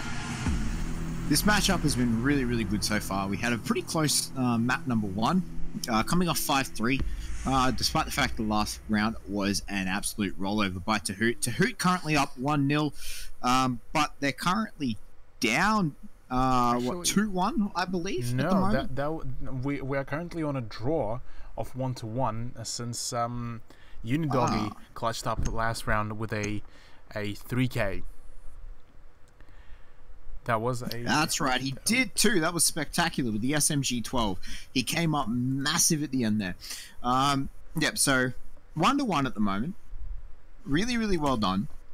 Especially by Unidoggy. He has played tremendously for his team tonight so far. Oh yeah, he's been popping off real well. Actually, I would say the whole squad of Tahood has been doing really well. Sheefy has been performing really well. Flossie has been actually performing quite well on the previous map, and this time it's Unidoggy's moment to shine. Whereas Medusa was also actually showing really good performance, but not just yet. They were missing small bits and pieces here and there, and that's what pretty much was their downfall. 10 seconds to go. Yeah, their defense really fell apart, and it probably shouldn't have. They did get an early start, but you know, the three-man clutch up by Team Tahood, and particularly Unidoggy, did really well for themselves. Definitely, and now we will be seeing a defense from Tahood on the kitchen trophy this time, after their not that great of a defense for Wine Cellar and Snowmobile Garage. This time they go for a very interesting hold. Rather than trying to reinforce the upstairs and hold it more thoroughly, they decided to go for a hold downstairs actually, with fully reinforcing the main garage and putting Unidoggy on Ella and making him hold angle in the small garage. I mean, in the main garage. Yep, so they held downstairs last time. It didn't work for them very well. However, they've changed up their defense this time, putting a big effort into this main garage, which probably isn't the worst idea considering this is how, you know, Medusa are planning to attack by the looks of it. Particularly if they can, you know, force Medusa to rotate and attack another way that they really weren't expecting to attack. But you can see a nice top-down clear by Medusa. DJ Josh has already made his way up there, along with a couple of others, so it'll be up to them to be able to clear the rest of the map and these roamers before they can force everyone down into the basement. Yeah, meanwhile, we are seeing Unidoggy and I believe Exhibit making their way back towards the blue tunnel, actually. Blue tunnel. Backing out from Wine Cellar and from the garage, giving full control to Medusa from that, but they wasted enough time with a minute 22 seconds on the clock. I would say that's a viable actually time to pause without actually losing any of the operators. Ooh, yeah, 100%. Talking about losing operators. As we say that, Exhibit opens up the first kill. You know, if you can waste about half the time and get out alive, that's really well done as a roamer. But if you're gonna forfeit your life, you need to waste more time or take resources off the attackers, such as, you know, gaining a kill, wasting ash charges, wasting Habana charges, that sort of thing. Particularly Habana charges, if you can, you know, kill 2 sets of Habana charges. Oh, that was a dirty angle. That was a dirty angle. That was very dirty. And Airfield does pick up Fisho Guy, but as I was saying, if you can kill like 2 sets of Habana charges, but you forfeit your life, that's worth it. That is enough utility to make your death and the time you've wasted worth it. Definitely. It definitely would make a whole lot of sense. And meanwhile, Exhibit actually picks up another kill on Goviet and making it a 3v5, make it 2v5 with Unidoggy getting a kill on Airfield, DJ Josh picking up a kill on Exhibit, and Sheefy taking out Jamaican Control, making it a 1v3 now. 3 seconds on the clock. Ash needs to do something, but DJ Josh unfortunately won't be able to just make it in time towards the plant, making it a 2-1 in favor of Tahood once again. And so far, Tahood performing really well on on their opposing team's pick? It seems, you know, Tahoot, that's their first defensive victory. Actually, that's the first defensive victory at all in this map so far. But it's been really... That was a really solid defense by them. But, however, next time they're going to have to go into that basement, right? So they unsuccessfully defended it first time. They just successfully defended Kitchen Trophy. They're going to have to go downstairs next time. So I'll be interested to see how that defense plays out for them. But in the meantime, though, Medusa are going back into Kitchen Trophy. So it didn't work for them last time. They're going to give it a second go. Do you think anything different's going to happen? I would say that to win this defense, they would have to just play safe. Because last time, if not for that run out, and not for the fact that one of the members of Medusa I think it was the Valk that jumped down, didn't die from that Claymore, it would have been a completely different turnout from the round. So I would say if they will be able to adjust for their mistakes, it will be a different game. If they will continue doing, well, if they would do the same thing that they've done before, then we're going to see yet another win for Tahoot. Well, I do think that, you know, Medusa's initial defense was really strong. It was only in the last minute and a half, minute they started collapsing, probably even last 30 seconds, that they had a lot of issues in that defense. And it was, you know, they did actually lose their defense in a 1v3 clutch.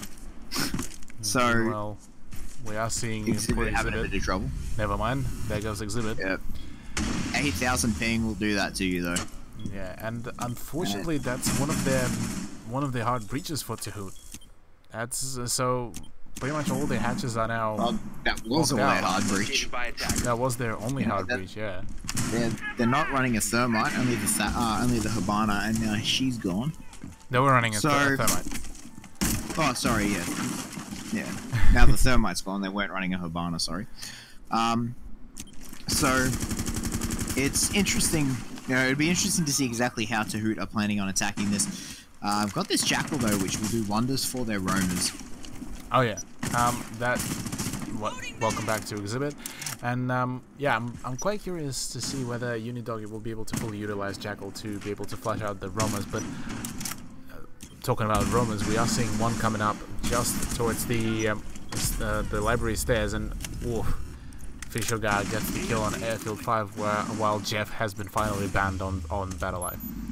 But Fisher guy took a lot of damage for that. He's down to 25 health, and it'll be interesting to see exactly what he's going to do. Maybe they're going to reset him. Yeah, he's looking to reset.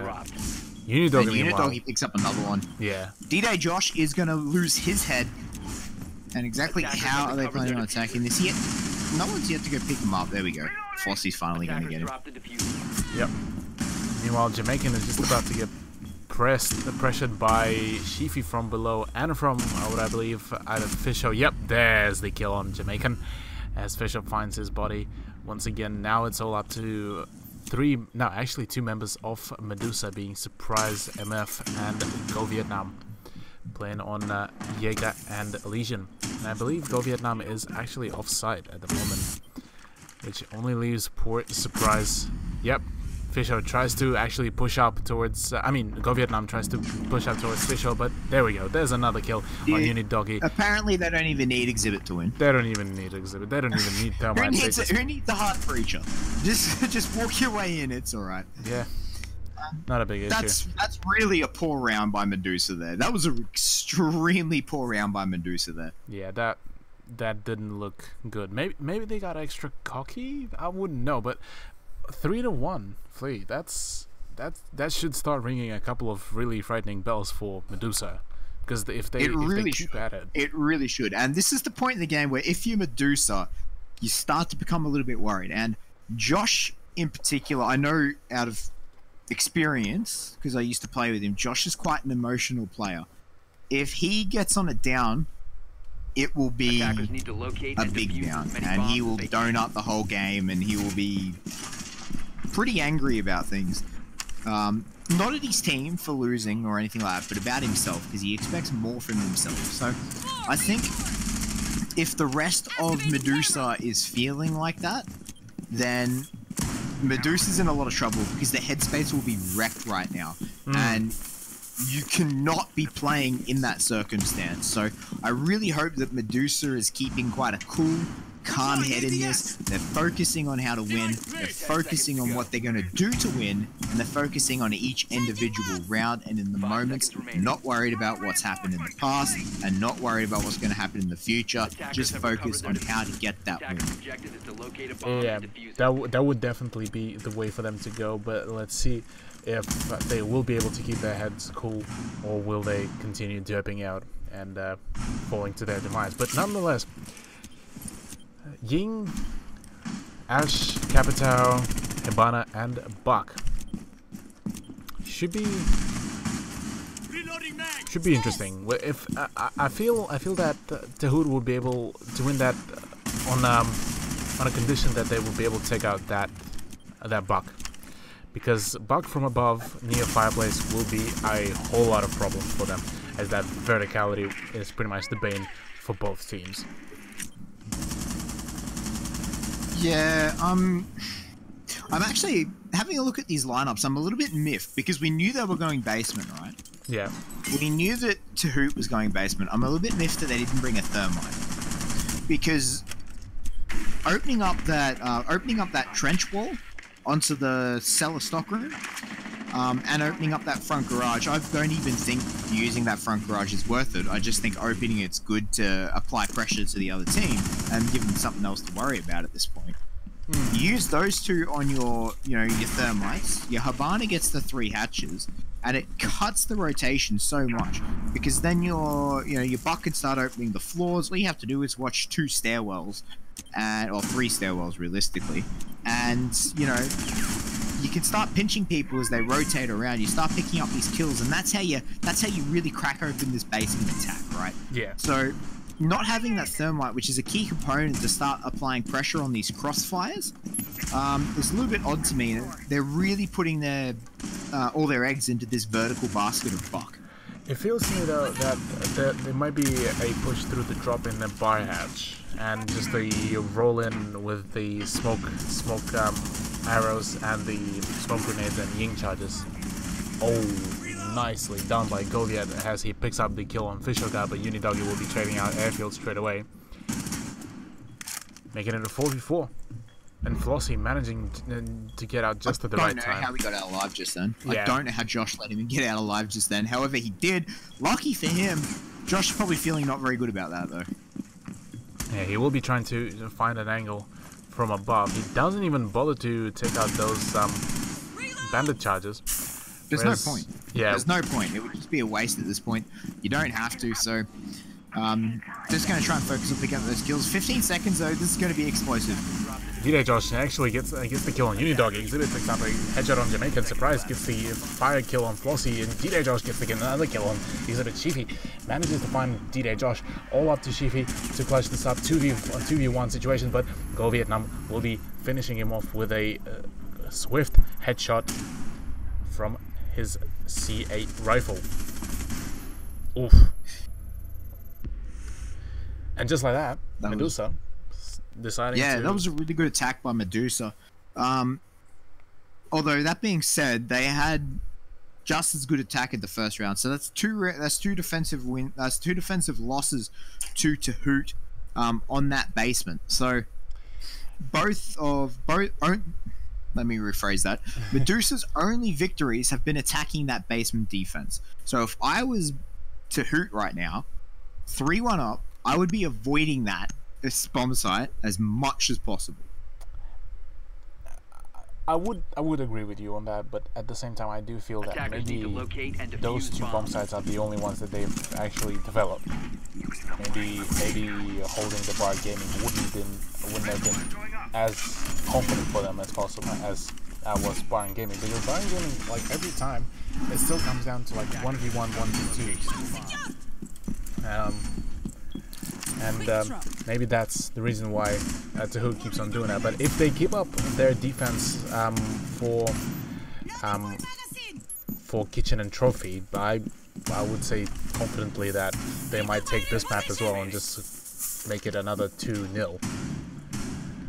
Yeah, and I was having a quick look through the rosters. I was having a quick look through the the standings earlier.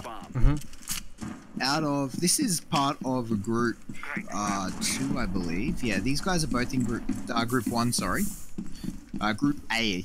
It's called. I'll get that right. So Tahoot is currently they won their game yesterday. Yep. So winning this will put them onto a 2-0 victory. Yep.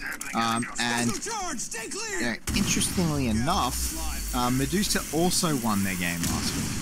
Right, but Medusa had a much easier time against Universal Soldiers last week. So the winner of this will join Taboo as the only other team in a 2-0 this week out of Group A. So it will be interesting to see how that turns up. Definitely. Actually, I'll lie. Mind Freak had the opportunity of being 2-0 as well. So there could still be 3 teams at the 2-0 by the end of this week. And one of these 2 teams will be the second team. Oh, D-Day. Come on, Josh. Oh we are seeing. Yeah, we are seeing a slight bit of tilt. He's gonna give up. There we go. He's just gonna start teabagging the drone. Oh, come on, mate. 1.5. There we go. Finally got it. All right. And Free's trouble is he's going to take a couple of shots from the hatch because, why not? Ooh, he will get tagged up even more, actually, by that rush from Ash by Flossie. And that would actually put a dent on him. That would actually force him to fall back, but he is pretty tagged up pretty heavily, and he has to hold in main garage, but oh, he just dodges the bullets as well. But it doesn't seem that he has a whole lot of chance, as Flossie will be finally finishing him off after that hunt. And that is actually Ella down. Fisher Guy picks up another kill on Goviet, and 5v3 just like that, with Capcan minusing it. Surprise is down as well by Fisher Guy. 5v2, it doesn't look too good for Medusa. It looks like as if they're slowly giving up, or just the tilt has taken over. Dark side has taken over. Yep. It certainly has right now. With only 40 seconds left, a 2v5. Make that a 2v4. Oh, sorry, 1v5. Airfield. He gets 1. 4 more to go. He's sort of stuck in the corner here. He's trying to make an outlet for himself, but all they have to do is just watch it. Yeah, they don't have to get too greedy here. There we go. They don't have to get greedy at all. They just have to watch that, that one doorway. He couldn't get out. So that's the problem with reinforcing that sidewall like that. It doesn't give you a rotate out. Yeah. That is the main problem, for holding that. And let's have a look at the scoring. Fisher Guy actually was on the swift 5 kills, actually going fairly well so far. And I still want to point out how glorious that clutch was by Unidoggy on their attack towards the Trophy Gaming. I mean Trophy Kitchen. Yeah, it was on their first attack. It was incredible. Yeah. The 1v3 clutch, it really set the tone for the rest of the map, I think. And it really set, Tahoot apart from Medusa in this cup. Yeah. And what's interesting is Unidoggy is pretty much pulling a DOS right now, as he is now switching over to Capcan. And and is he leading their points?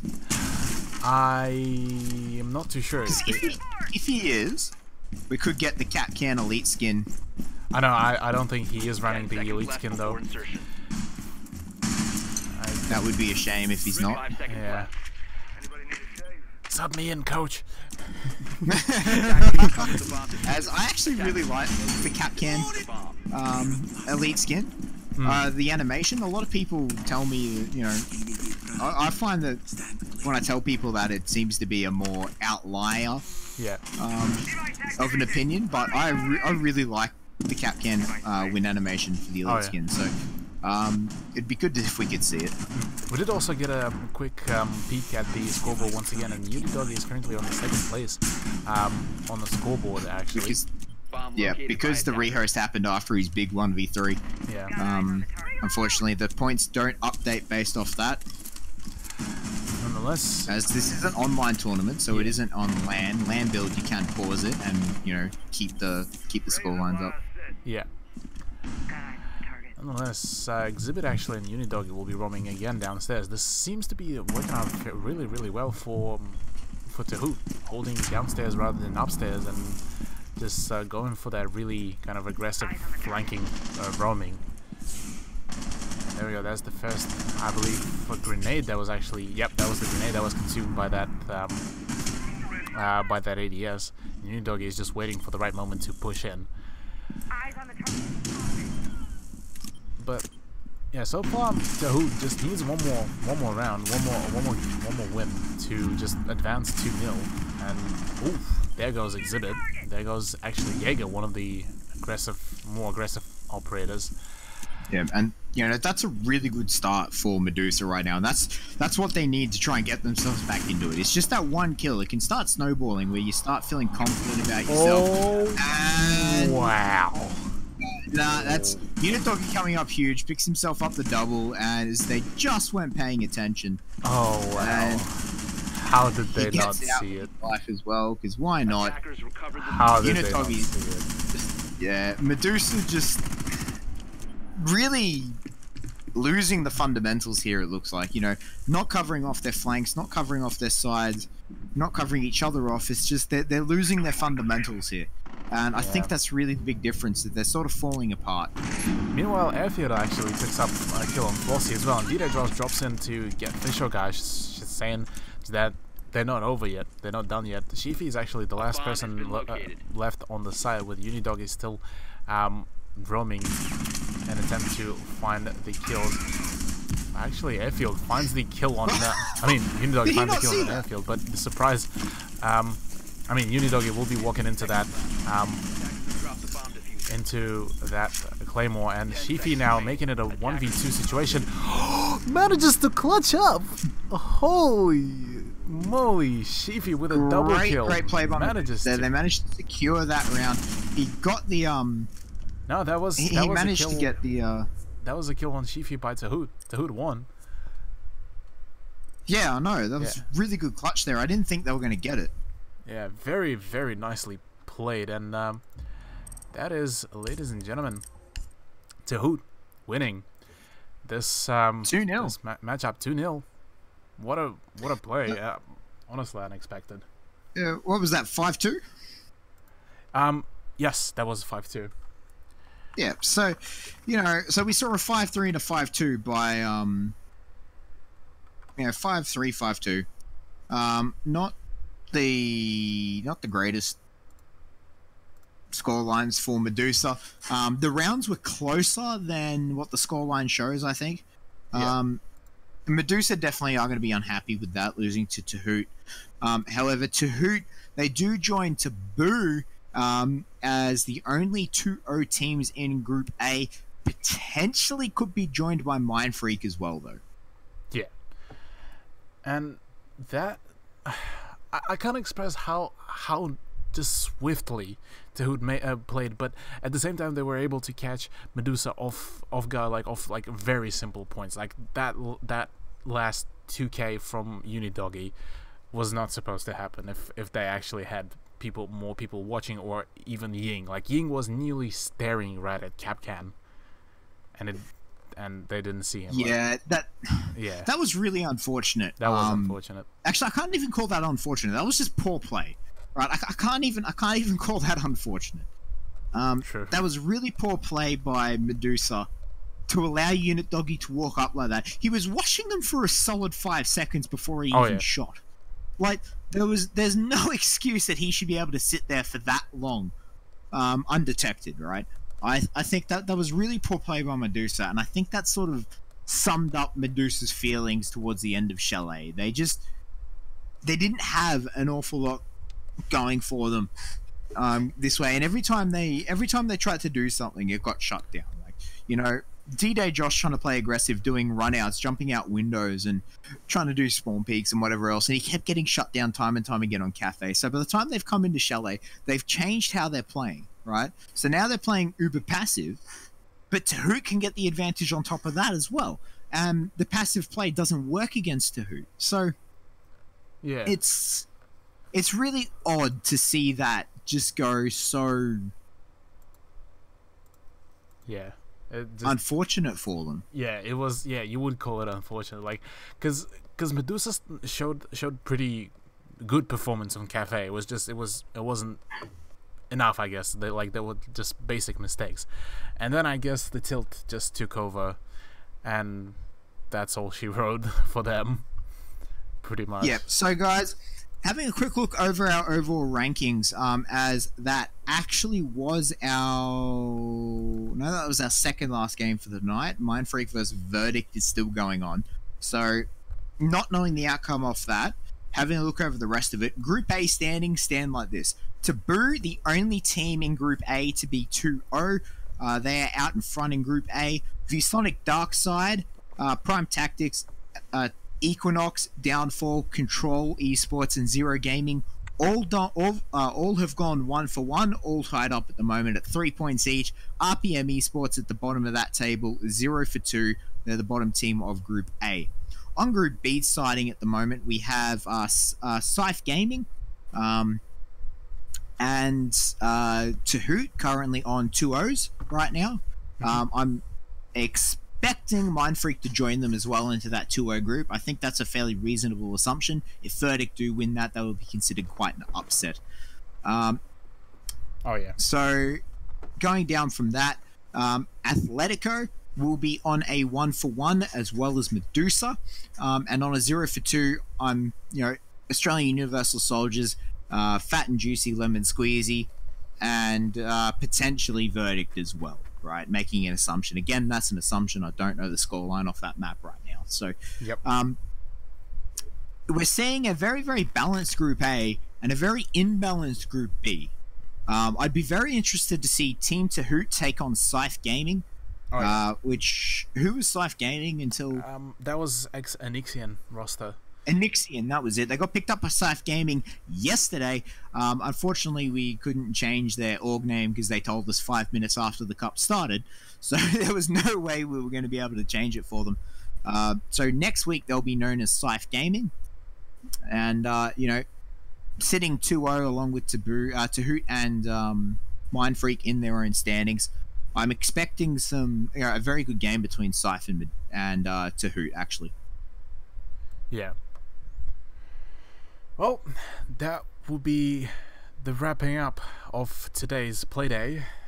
Thank you very much. Thank you, Amphley, for joining me for this wonderful Playday of two just absolutely intense matchups.